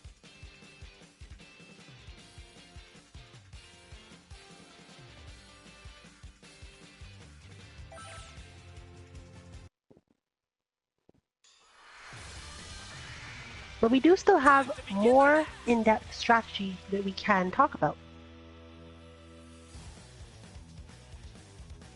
related to both the wake-ups and the meter.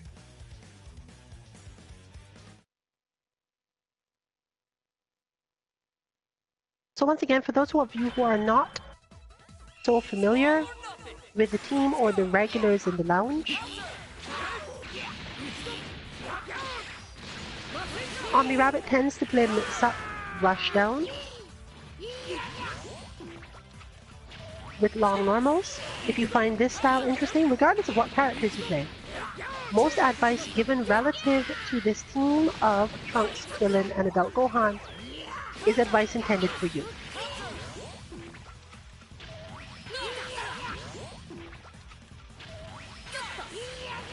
I tend to play long range mix-up and counter trap characters,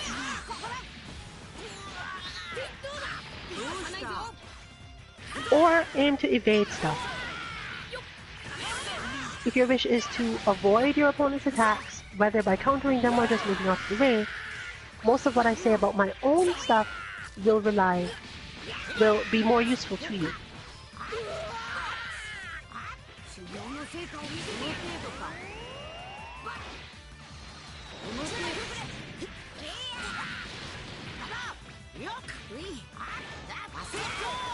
When Siren specializes in relatively long-range footsies and space control,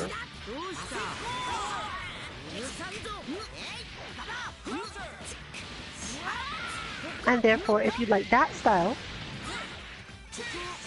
especially if you also happen to like these characters, well, obviously that's the advice for you.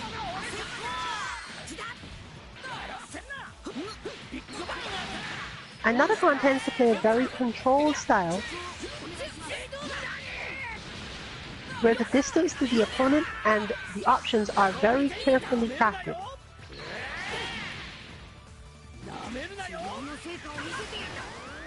benefiting from optimized combos at those ranges, and setups that are good at unnerving the opponent and being safe when they don't necessarily work as well.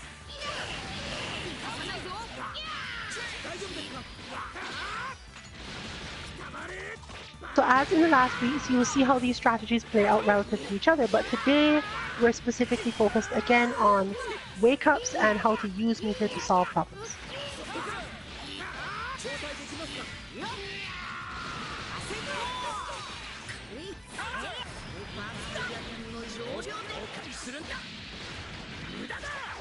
Against Omni Rabbit, for example, you generally don't want to get up as soon as you can.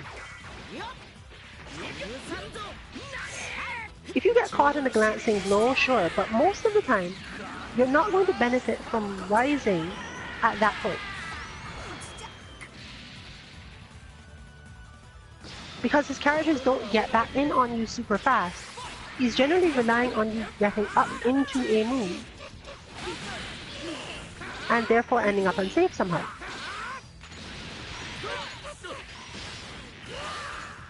As you can see, just a minor delay in it forces him to also delay in ways you could benefit from by then rising earlier and hitting a button, or even just doing sparking or level 3 or similar things. Obviously, you should do your best to stay on your feet against a mix-up rushdown player as much as possible. But when you get knocked off your feet, pay attention to how far away they are, what is really going on, how much danger you're technically actually in. Because you might be surprised about how little danger you're in if you don't recover immediately.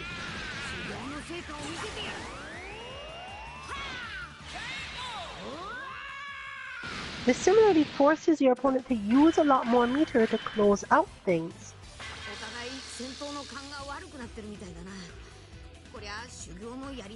and allows you to get meter advantage over time. Earlier into the match, therefore, if you take knockdowns, your opponent has no meter. And if you do it as soon as they get meter, then they don't have meter for defense, and they probably still didn't kill you.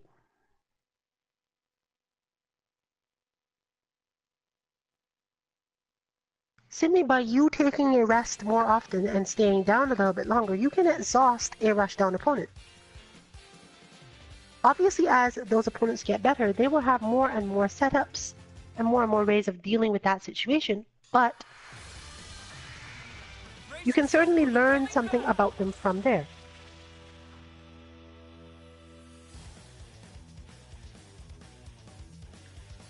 Similarly, against this type of opponent with very measured play who knows exactly where they want to be at any given time, their mix-ups are decided beforehand. They don't get up on you and do a random thing. They get up to you, usually not quite so far away in the first place, and do a thing that they intended to do long before then. Therefore, you can throw them off by being random yourself. It may feel as if you can never get out, but the reason it feels that way is because they have already predicted you.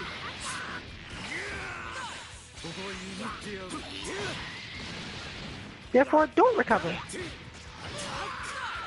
Or at least recover late, because by doing that, you will change what their capacity to hurt you is.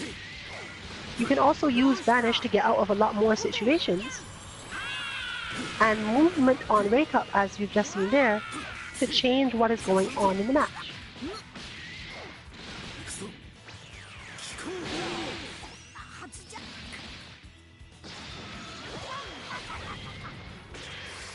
This allows you to stay calmer for longer and use your own meter more effectively. It also lets you have a good idea of when to use your sparking blast because the situation looks unfamiliar. If the situation looks unfamiliar, use the sparking just to make sure that your opponent doesn't have a setup you haven't seen before. If they get hit by the sparking, probably they did. If they end up blocking it, chances are that they didn't actually have a setup and were just trying to bait you into something, but you still at least activated your sparking. And now you have the information to tell you that setup that looks so unfamiliar is not necessarily real. 大丈夫ですか天津飯さん。甘い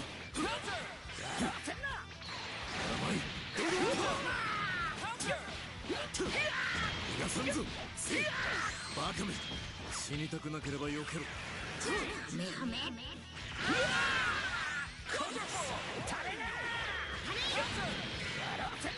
Throwing off the timing of an opponent who uses this sort of measured play is key to taking less damage. You can never avoid the damage because otherwise their playstyle wouldn't work. But you can minimize it, and by minimizing it, you can set up a lot of combat situations for yourself.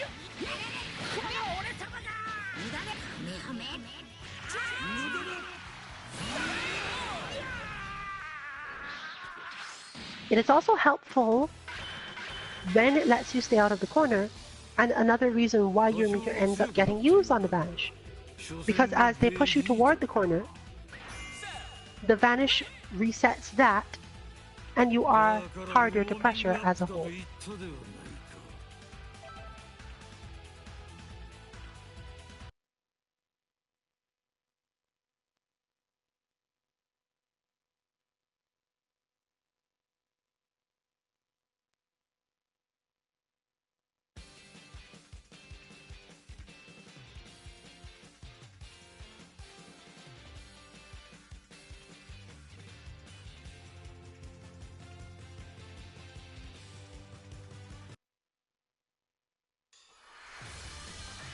Against this type of character who spends a lot of time using up their meter to keep you from taking actions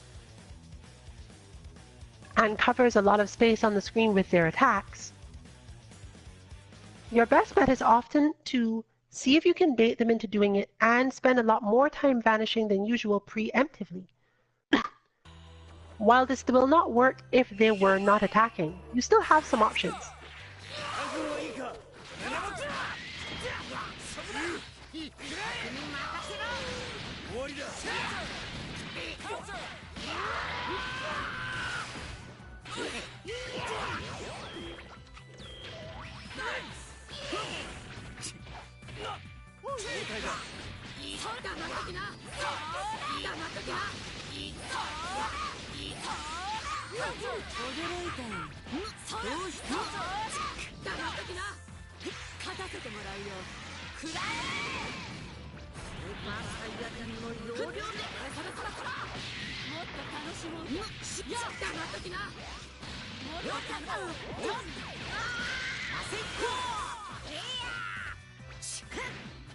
Because a lot of what counter characters do is in fact also based on precise timings.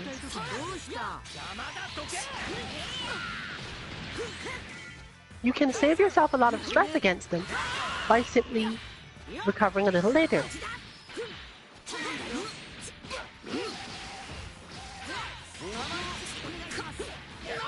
Super Dash is also relatively effective because while it can be countered, it's not easily avoided.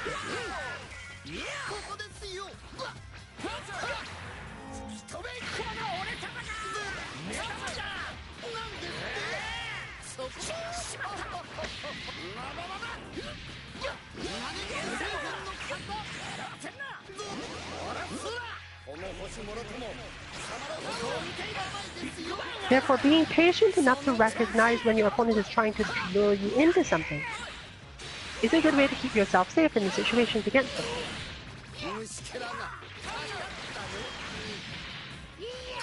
Attacking more because functionally you can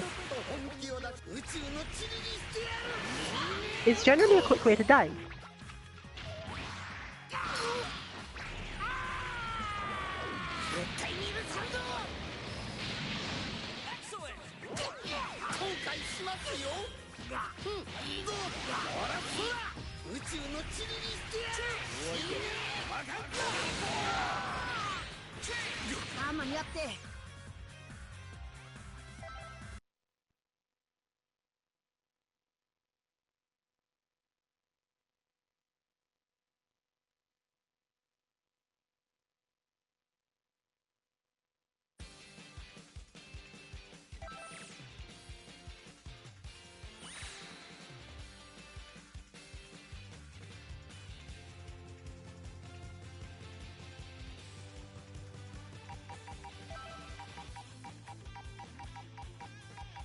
Furthermore, most of the moves of this type of character tend to be good as reactions but are also themselves reactable.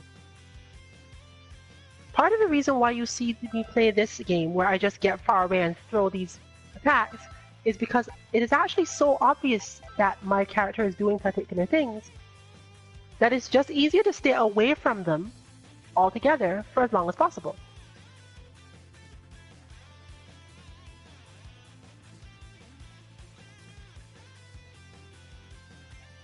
By trying to avoid them for as long as you can, you minimize the amount of damage they can do with their meter, because they can't take you by surprise or react to your own actions that are intended to close space.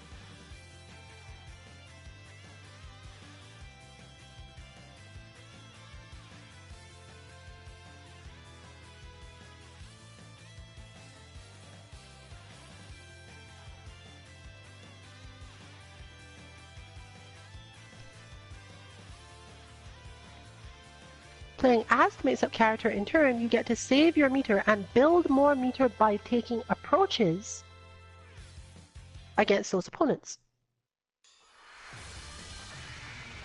Get ready for battle. Rather than trying to pin them down and frustrate them into coming at you, you get to use things like your own long-range mix-ups. But these things don't involve using your meter. They involve building meter. So once again, it is a relatively neutral trade-off. Your opponent doesn't get to do the same things, It's all or nothing. Go! and neither do you. And that's just how the game works at that point.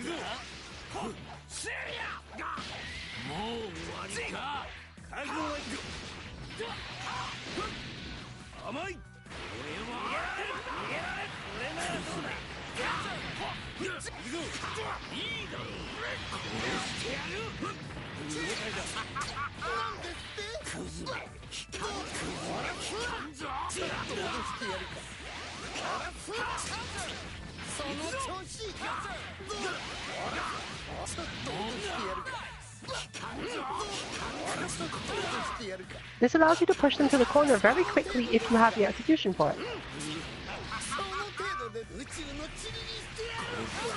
And the opponent will eventually at least not want to be there, giving you the option to actually use the meter you're building up by doing it.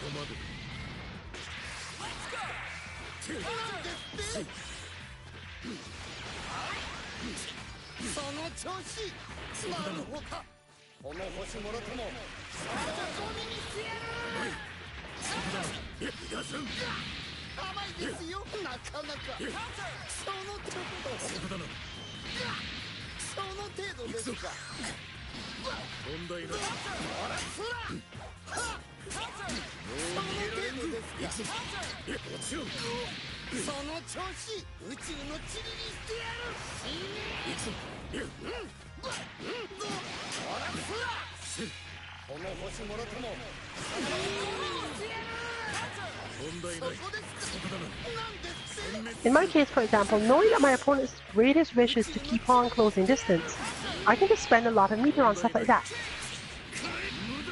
Dashing forward, I then get to rebuild some of that meter and keep doing it. Until my opponent decides that they're actually going to defend, I don't have to worry about very much.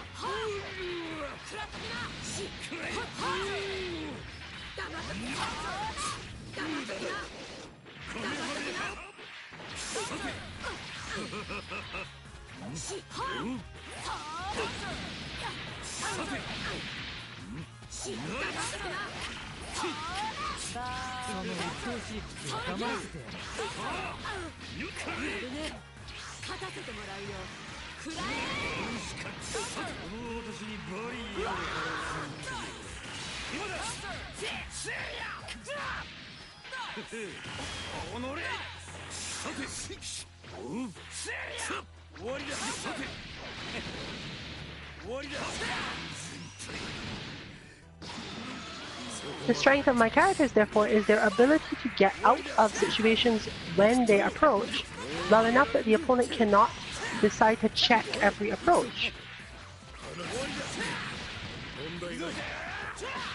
Forcing you to be careful about whether or not you react to me approaching you is one of the strengths of the team.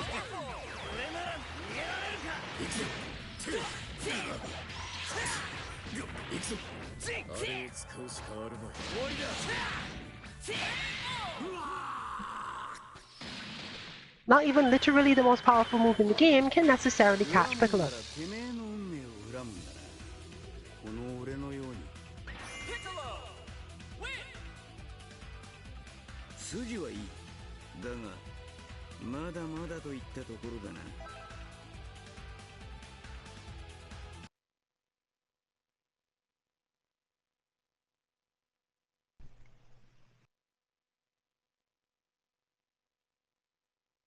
Strategy alone can carry you fairly far in your enjoyment of Dragon Ball FighterZ.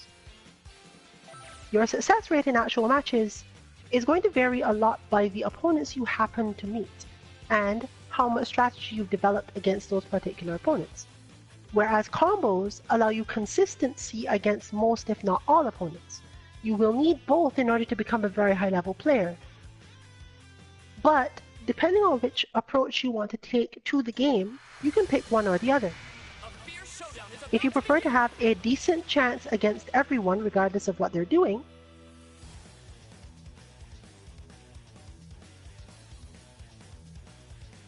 just go directly for combos.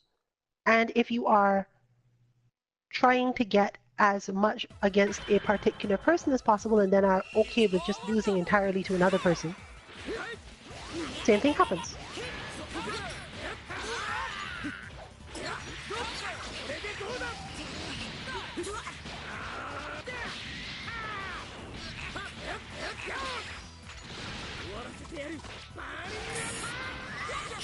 Furthermore, the style of a player very seldom changes just because they change characters, as we may be able to see here.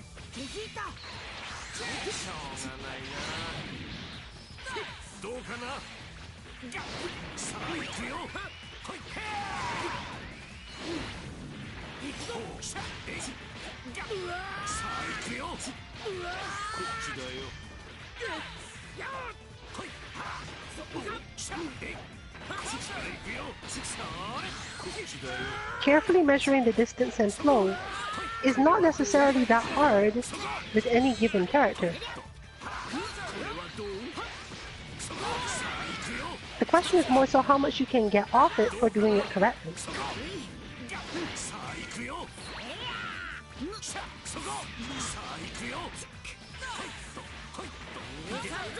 Beerus is a particularly good character at measuring distance,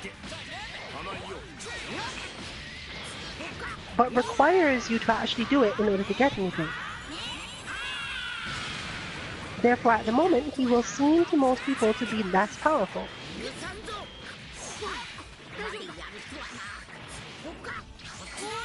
Goku Blue, on the other hand, doesn't really have to measure a lot of distance. Most of what he does works one way or the other, similar to Team Gohan. It's just that he's less effective at defense, or more so punishes.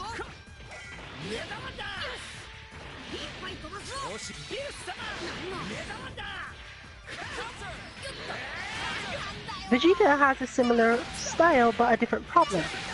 Vegeta gets basically nothing other than safety off of his particularly measured approaches. But if you need to buy time, have the correct assists, or generally have enough meter, you can make a lot out of this with just that playstyle.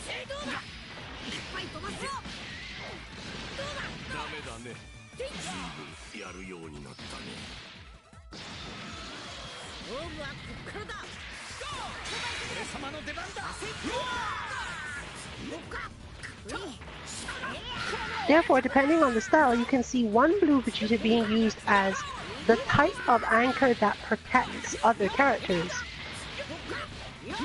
and another being used as the type of character that maximizes damage.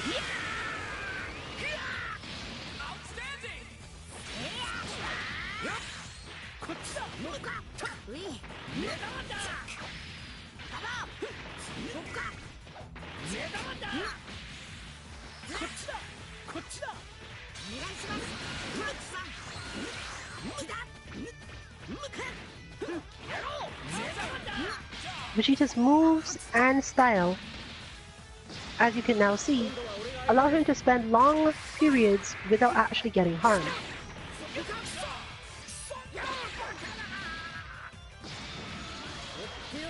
He can also use the basic principle of stopping attacking to get out of a lot of things, whereas if you watch Goku, Goku tends to move forward from so many of his attacks that if he really wanted to stop attacking, it would be fairly blatantly obvious to the opponent. You didn't move any closer to them, so they don't have to keep blocking.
Brace yourself for the coming battle.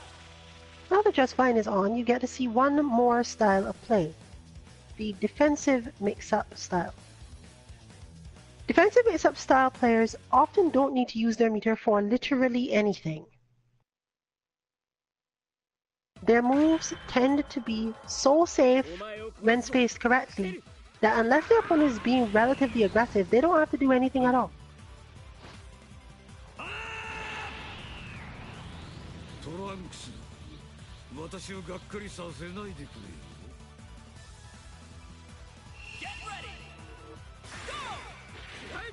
That ability to just not spend meter for long periods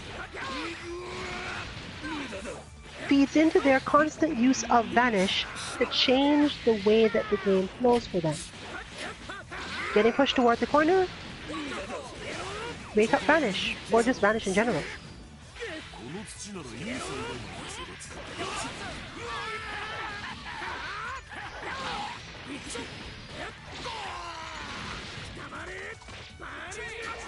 The chances of them getting caught in most mix-ups is also so small that they don't need to spend a lot of meter to get out of them either. But as you can see, this character style doesn't work very well if you don't have vanishes, because your opponent has nothing to worry about. However, all three of the characters on this team have either long-range attacks or a large benefit to the amount of time bought for them by the raw vanish.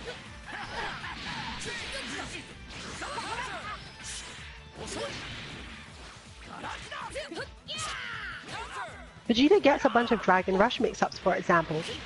Not necessarily off the vanish, but off the threat of it. Vegeta can literally dash up vanish at you. And because he has an invincible move, you don't get to take a lot of actions as a response to that. The defensive mix-up player's job is to keep their characters alive so that they can set up very strong comeback situations.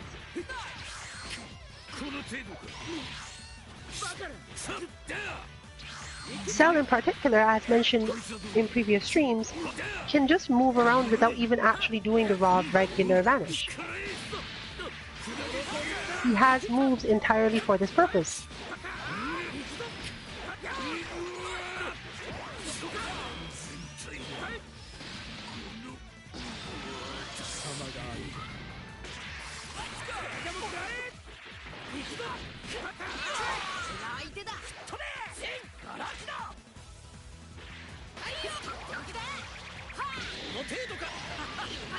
And while Vegeta is not necessarily as good at defense in this form, he's still relatively strong about it.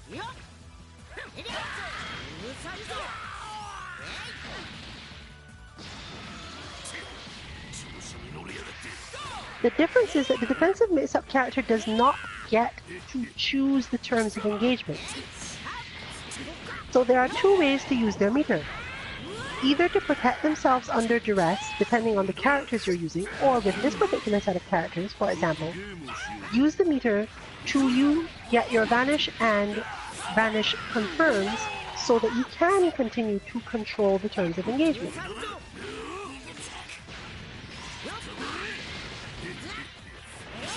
Keeping your opponent on edge as much as possible, and rather than using regular moves to attack,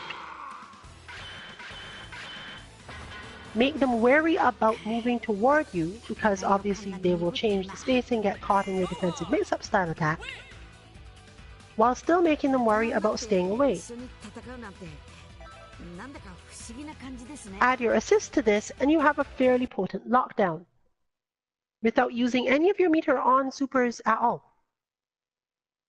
The direct contrast to my style of character, who generally spend all their meter on supers and EX moves with the intention of striking the opponent who twitches at that range.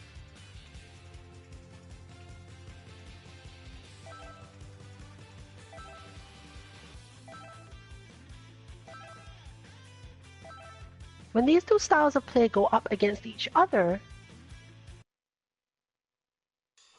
it tends to involve a lot of playing chicken in neutral. They both want to be at mid-range and don't benefit heavily from being at long range. They know that the options of the other, while not particularly damaging, will keep control of the game at max range. So they don't want to stay there. There's too much risk involved in being worn down by being too far away. So, what do we try to do? We try to get in to mid-screen, to mid-range, and then just play the mix-up game with each other. However, overall, whoever becomes more aggressive faster tends to lose out.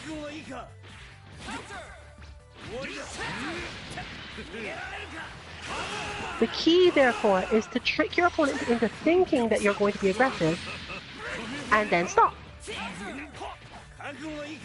Or to do a move that will somehow break their defense either way.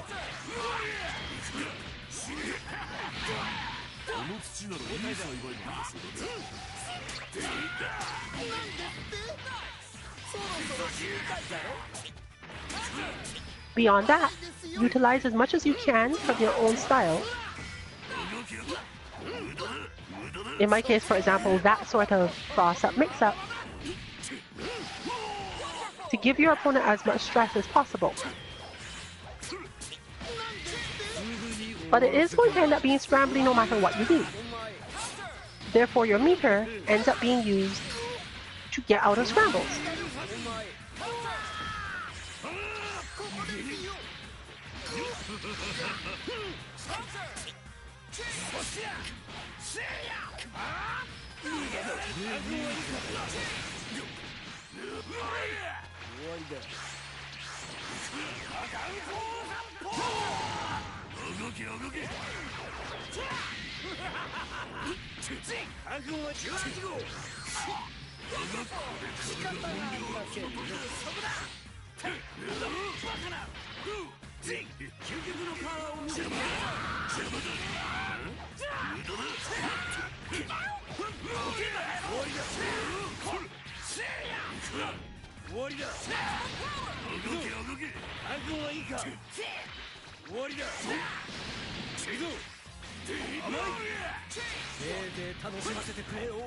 It's a very exciting form of match, but it's not really easy to understand what's going on during it, unless you're the one playing.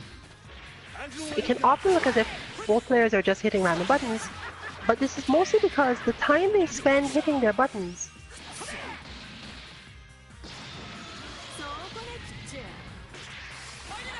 is more dependent on whether or not the opponent hits anything themselves than any particular aim of the button.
This is a battle of attrition for who can keep the other one most occupied for the longest time.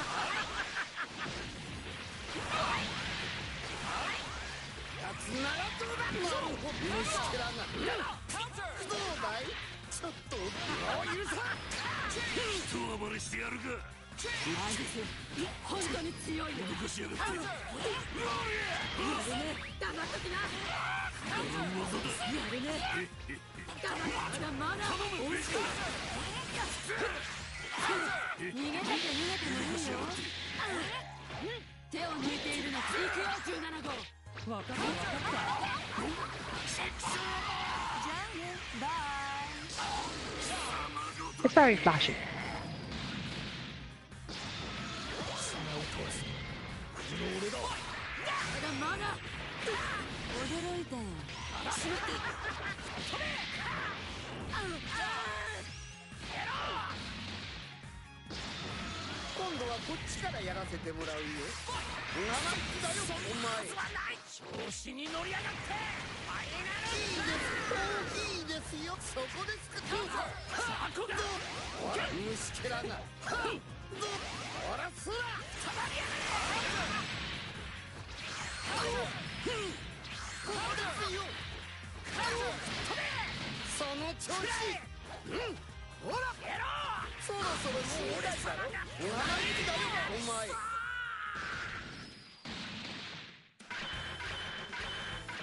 A long and stressful battle of awareness is what you will get between those two styles.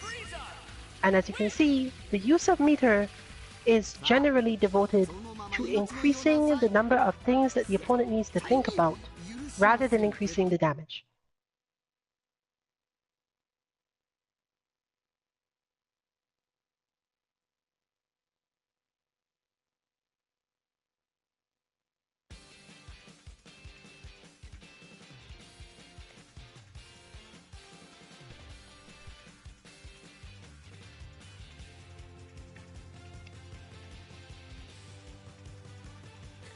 But of course, let's move on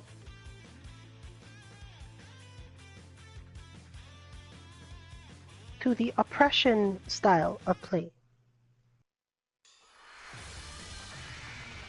A fierce showdown is about to begin. When oppression goes up against the defensive mix-up, the meter usage changes drastically from what you just saw. This is because most EX moves and other powerful moves are your way out of the pressure that the oppression style character can put on you. Your aim therefore is to get away from them at the beginning when they don't have meter yet, and build up some of your own, so that by the time they've decided to start pressuring you, you can disrupt them enough that they have to start playing more like the counter characters.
You can already see the beginnings of that flow.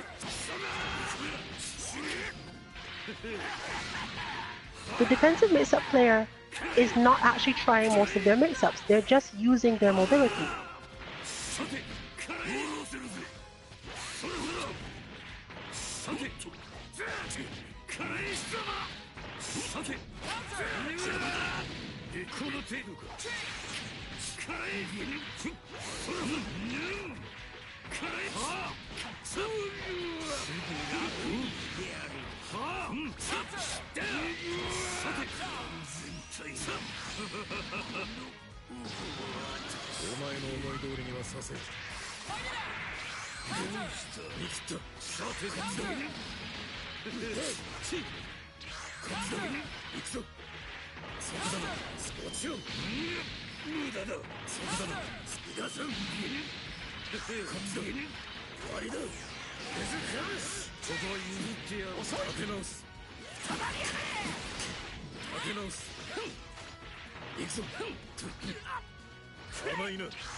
As you can see, the oppressive player is now left with very little option to go for their oppression, because between the use of assists and the sheer amount of meter available to prevent certain types of approach, there's no oppression to be worried about. Certainly there can take some damage, but the method that they use to actually play their standard game plan vanishes entirely.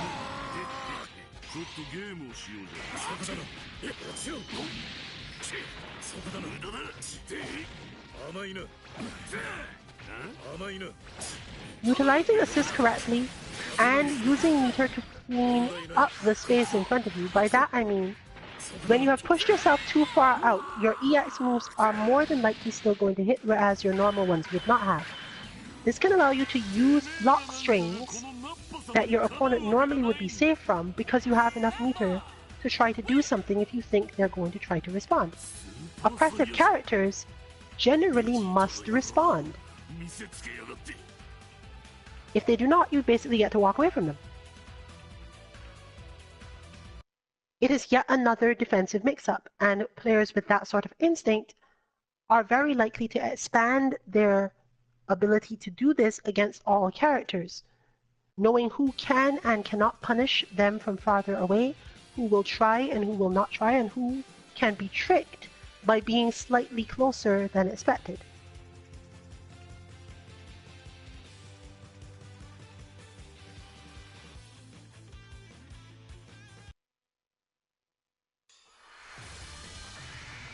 The outcome of this fight is anybody's guess.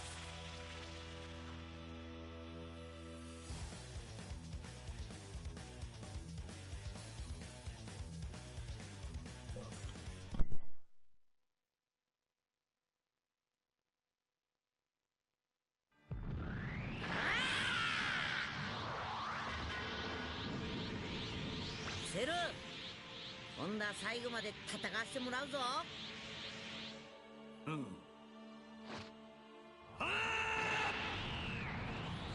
面白い試合になりそうだ。 It's all or nothing. Fight!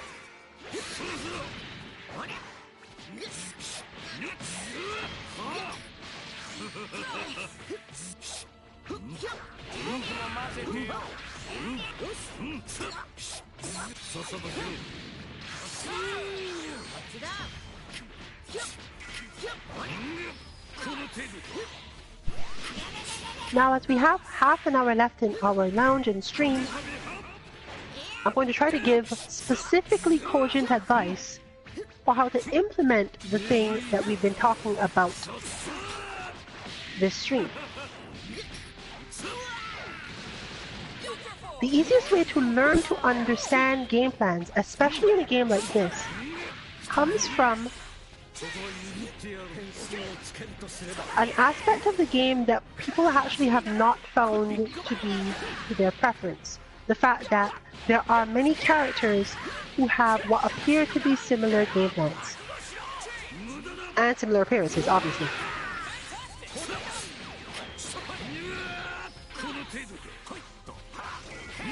But this is actually useful for helping you learn it in particular ways. One easy way to see whether or not you understand your own game plan is to try to create a team with none of the same characters who still have the same game plan in the end. If you can build a team that does the exact same thing strategically without using any of the original characters, it will force you to think about your game plan enough to say this is how this is supposed to go, and help you understand which parts of the game plan are important enough to you that you want to keep them above all else.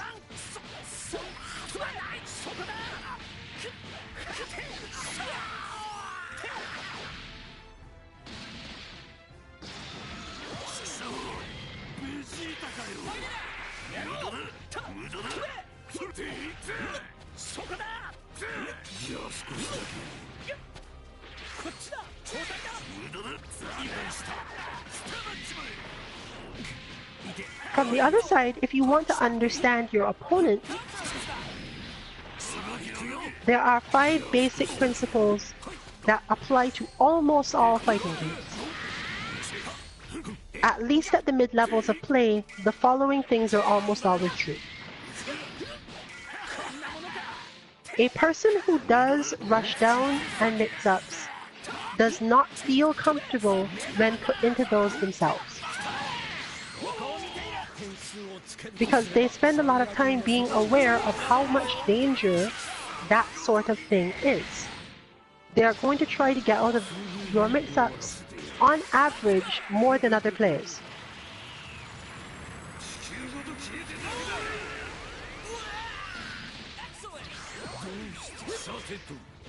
So if you go up against that sort of player, you should generally expect to be able to use mix-ups without them necessarily blocking as much. Similarly, for opponents who use very measured play, defensive mix-ups where you put them at a particular space and then counter them or use your super tend to work more effectively, because those players have trained themselves to react to spacings, and their autopilot can often be caught in this way. They recognize that they are at a spacing where they have an advantage they like, and they just automatically take the action that they take at that spacing. Depending on your own characters or just your options, you can almost always beat whatever their auto response is by just automatically doing it. And it's not just setting it up to do it and hoping that you get it once or twice in a match. Players like that can absolutely be baited into continually doing the same thing, even though they know it's a bad idea, simply because they have been trained to play defense a particular way. Since their mental focus is often on neutral situations or situations that they got to set up, they're a lot less comfortable in situations that you set up, even if you didn't get any damage and all you actually did was get a good block string.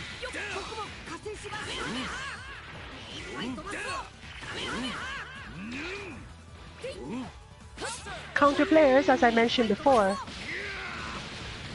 thrive on the idea that you are going to respond to them coming at you and use that to make you twitchy, cause you to do a move, and then they counter that move. It's less easy to trick players like me into responding just because you move forward. But it is relatively easy to trick us into taking entirely unnecessary actions, wasting meter, time, or general safety by just not responding at all to us approaching.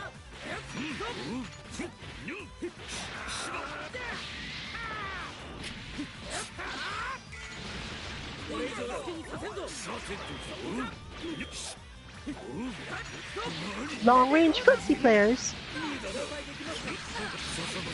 are often whiff punishable in other games, but in this game, your general strength against them is zoning. Their general wish is to keep control of the space in front of them using their normals, and they spend a lot of time watching that space, to the point where they could become physically unable to focus on the entire screen at once. They are watching the space to see where you approach from so that they can very quickly hit the correct button to counter you. They are not watching full screen beam attack.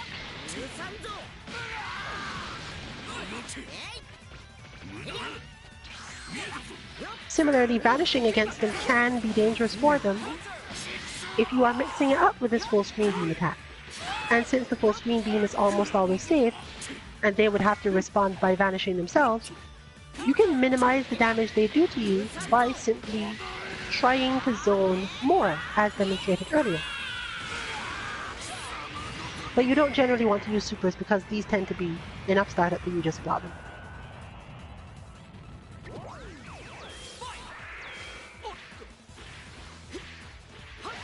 And finally, against zoners,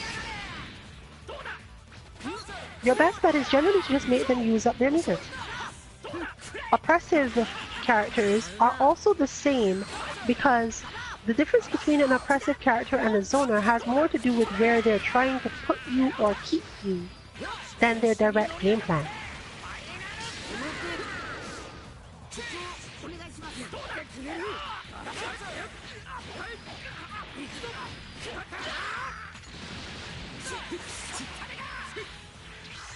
If you find that you have these weaknesses, there are certain characters that can help you get around them in the game. For people who play the counter style, Piccolo is literally designed for this because unlike most counter characters in games, Piccolo's attacks happen whether or not the counter does, allowing you to use them at least somewhat as offensive tools. They're very punishable, but at least you are still probably going to cover the situation where the opponent does something quick and defensive, or tries to move out of the way, forcing them to actually have to block for longer.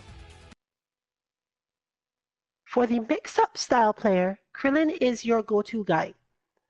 Krillin's ability to push on people without them being able to identify what he's doing at all, and his powerful level 3 wake up mean that he does not have to worry about it as much. When he's in bad situations, barking, level 3, wake up, vanish, and just the fact that he's a small character, while this doesn't protect him from all things, it does protect him from a few things.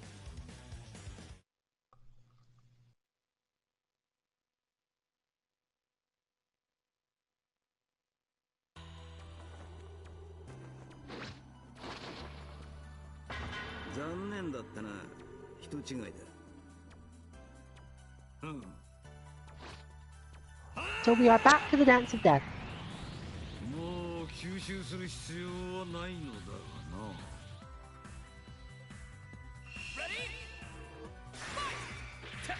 状態だ。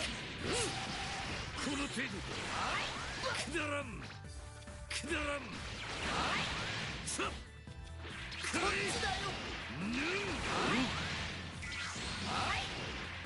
さてとこっちだよ。この程度か。さてとよしここは譲ってやる。死になさい。下ろせるぜ。謎だ。そこまだまだすぐに終わらせてやる。そこですか。ちょっとセゲマイ砕け中。恐ろしいもんな甘いですよ。ここですよ。その調子。その調子。おっとそこだ。しまったまだまだ。ここは譲ってやろう。その手宇宙の塵にしてやる。ちょっと本気を出しますよ。そこですか。そこですか。その程度ですか。このベジータ様を失望させるなよ。甘いですよ。生意気だよお前。そろそろ死にだいだろ。なるほど。そこだ。まだまだ。ちょっとおっとガラクだ。許さん。じゃあ少しだ。やつならどうだ。宇宙の塵にしてやる。この程度か。その場にやれ。甘いですよ。ここになったら早く勝負をつけなきゃね。バカめ。まだまだ。こいつはどうだい。くらえ。下ろせるぜ。へへへ。下ろせるぜ。そらカウンター。くし黙っときな。お前たちが武士道精神を大事にしているこれだけの武士を俺たちはやりたいことがある。黙っときな。様ごときにすぐに終わらせてやる。さっくらえくらえ。黙っときな。この場でまだまだ。そら驚いたよ。さてとさっ驚いたよ。これならどうだ。さてセゲマイ砕け中。この私にバリアを張らせる。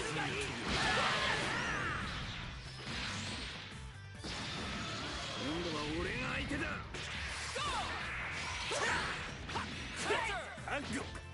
終わりだ。行くぞ。覚悟はいいか。そんなはずはない。じゃあ少しだ。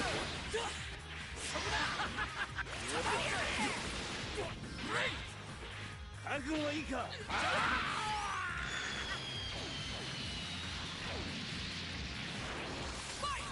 覚悟はいいか。覚悟はいいか。この程度くらえ。甘い。終わりだ。覚悟はいいか。覚悟はいいか。無駄だ。終わりだ。よし出だ。バカな。セゲマイ砕け中。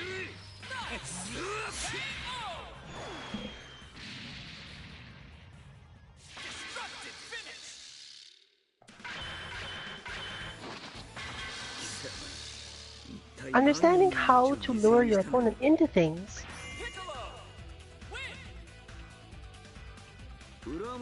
is important for conserving both your meter and your health bar. Learning how to play defensively in this game is not all about blocking, but rather learning when mix-ups will catch you and how to minimize the damage taken from it.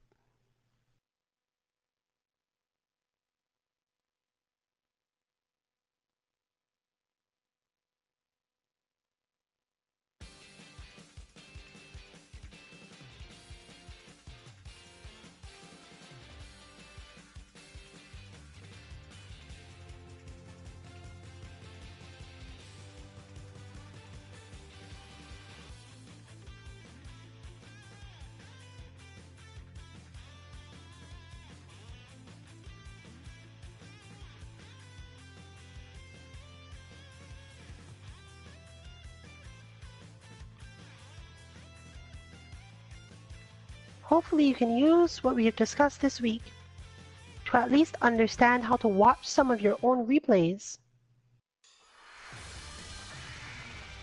Get ready for battle. and determine where you are dropping your meter usage, where you could improve on meter management and even meter watching.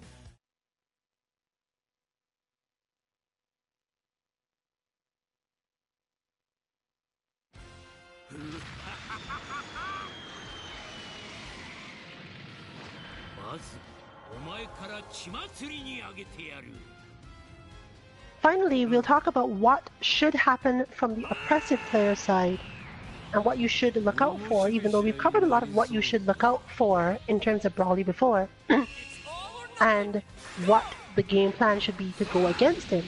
We should also cover what Brawly should try to do in response to various game plans. While Brawly does not generally have a very good Dragon Rush game or a strong ability to convert off of rushing forward attacks, he does have a really strange option in that his both his stand, medium stand heavy, and crouch heavy are phenomenally effective at keeping people from doing anything.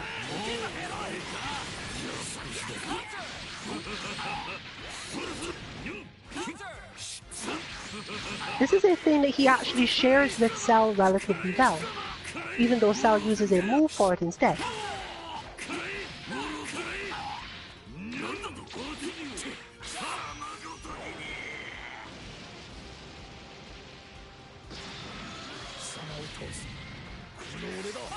Against oppressive players, as noted before, you generally should expect to need to use your meter to defend yourself once they have managed to get you into the oppressive situation, because their aim will almost always be to keep you there. They are not focused on baiting out a particular response by moving to a particular space the way that the measured player is doing. Similarly, when they are on defense, they are likely to be less jittery in terms of them pressing buttons because they expect similar situations to themselves. They expect oppression and are therefore focused on how best to defend from that oppression. If you can catch them with either command grabs or Dragon Rush, you will find that you're very effective against them when they're on defense because they've entirely lost their ability to oppress you and are now worried about being oppressed themselves.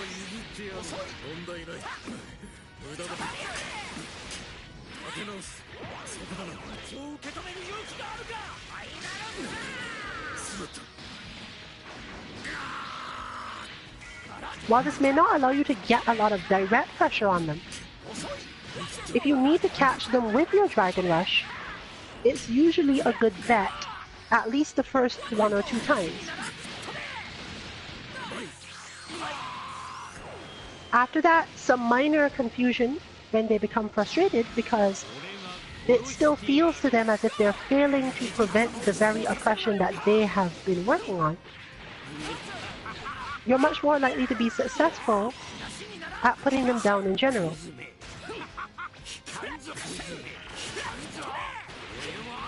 It is also easily possible, quite often, to find the right space in your own block string, especially when an assist is there to help you, to open them up for yet another, generally mid-screen Dragon Rush, because their perspective of how the game is to be played is to oppress until you have the option to get away. But Dragon Rush breaks that expectation. They're expecting you to keep up the pressure with buttons until something changes.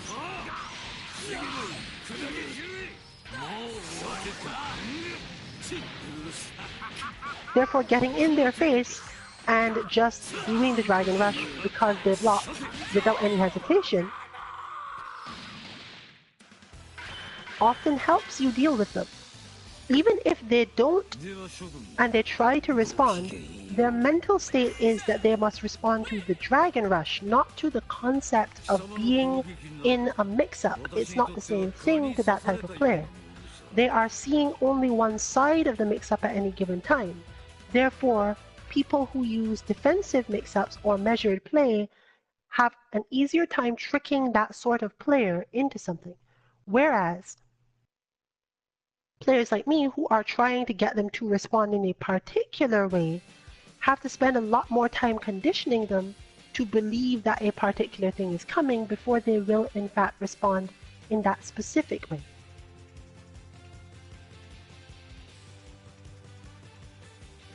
It's actually somewhat easier to just let them have the mid-screen recovery and twitch on a different level.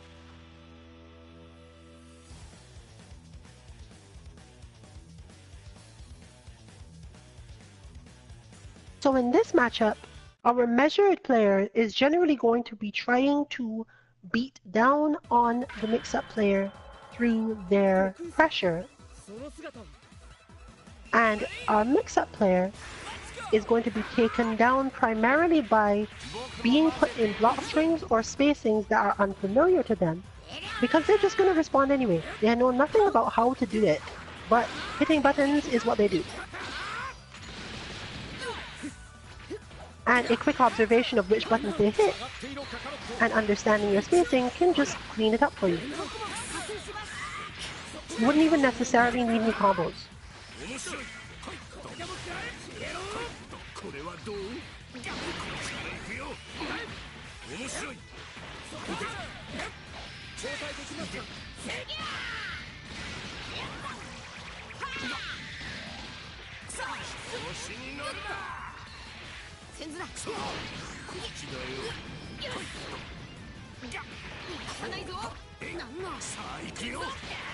Alright, I am reminded to mention, as you have just seen, that unlike most characters, Beerus actually gets stuff off Raw Vanish, which makes him really good at this. Because he will kick you into his own orbs. And yes, he can continue combos off that. Piccolo is the only other character who can do this, but it's more wasteful in Piccolo's case, because you don't get as much.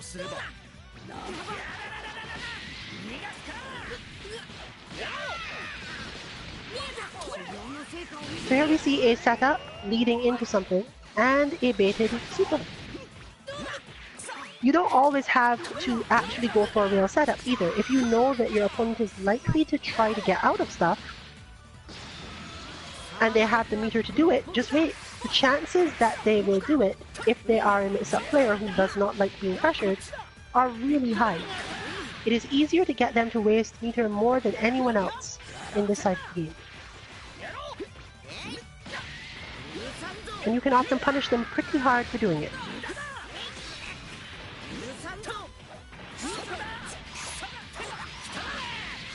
Since they also have the lowest possible tendency to actually use wake up stuff that is delayed, you will tend to get a lot more of your, basically the combos that work because your opponent tried to recover early. If you realize your opponent tries to catch you with a lot of mix-ups, that is probably your best option against them. They're very unlikely to do it because they're mashing and thinking about the next thing in line, not about their options on raw defense.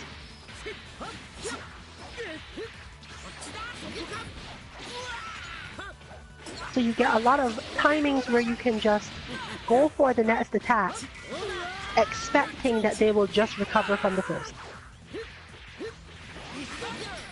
Especially if your attack is relatively safe, they're either going to mash out or get you to just end up hitting their block, which puts you back where you want to be. At least in the case of the measured player, immediately starting a combo that at the end of that combo will set up another situation you like is an easy way to win there.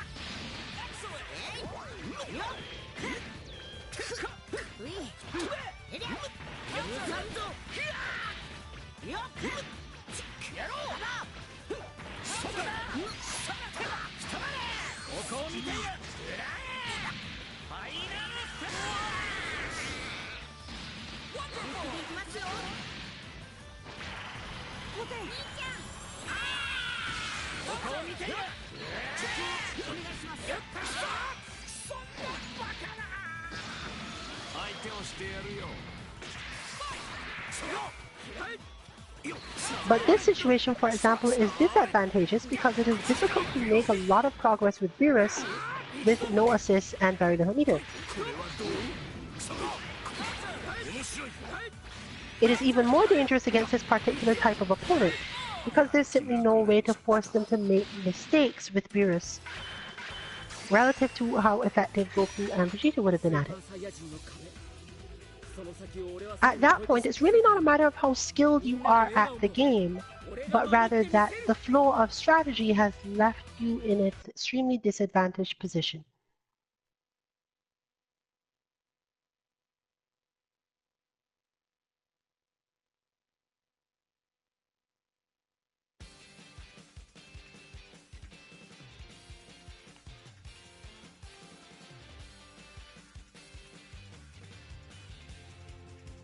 That brings us to our final match of the night. The match that you have probably seen the least of, and that can be considered to be the hardest to play, but not truly. On both sides, there are some good approaches that can be taken. They're just counterintuitive compared to what the teams normally do. In this situation where the counter character is going up against the measured play character, they seem to morph, because the counter character ends up turning into a zoner, and the measured play character often needs to do a lot more rushdown stuff.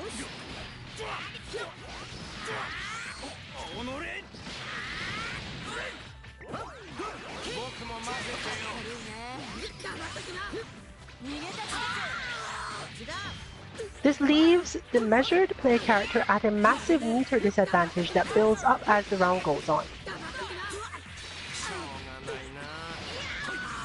From my side, therefore, the entire game is about how quickly I can bring down health with meter and keep control of the situation based on how much meter I have. From my opponent's side, most of what needs to happen is based on something else. They're trying to make sure that they get as much mix-up potential as possible without getting caught in this meter usage.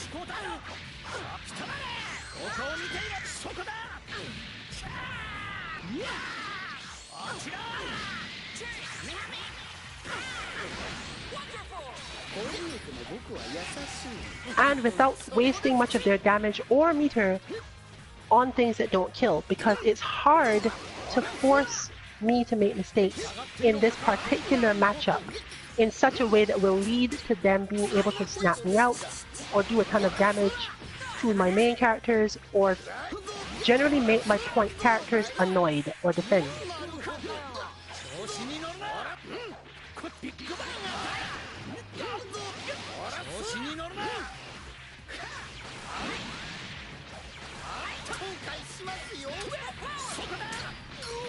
So a lot of damage gets done,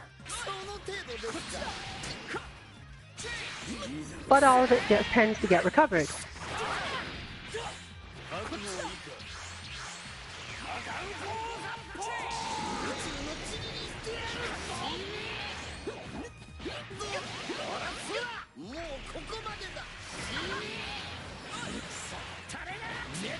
This happens on both sides.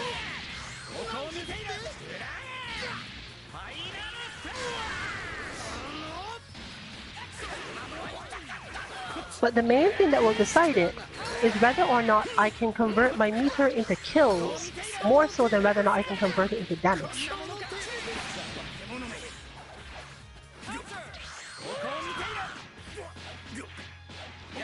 And the opportunities for this have to appear at very specific points.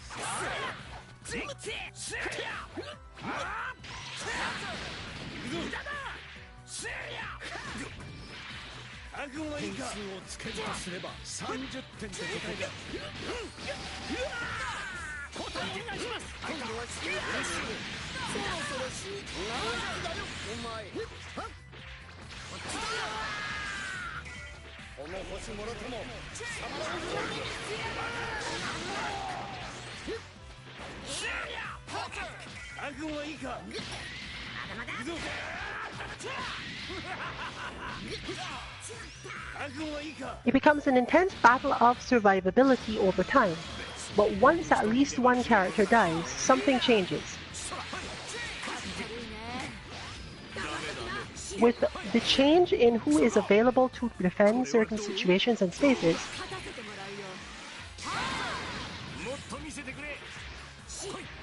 the options of the measured play character are greatly reduced, and the amount of stress they are put under while trying to use their options increases drastically.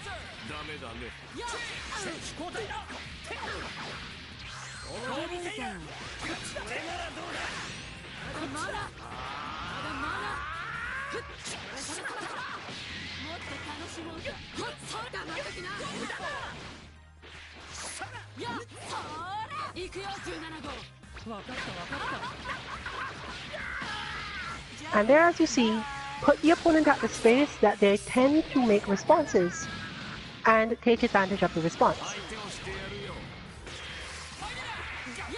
Final space is now that we have the same situation as before. The character least capable of making big conversions and using ether is now the character in the main situation where that would need to be done.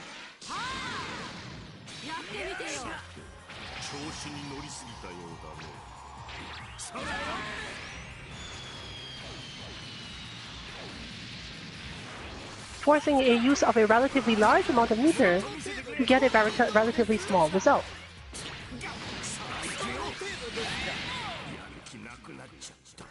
By increasing the stress on the player in terms of their reactions to spacing, you can eventually wear them down, as long as you can keep any of your own characters from dying.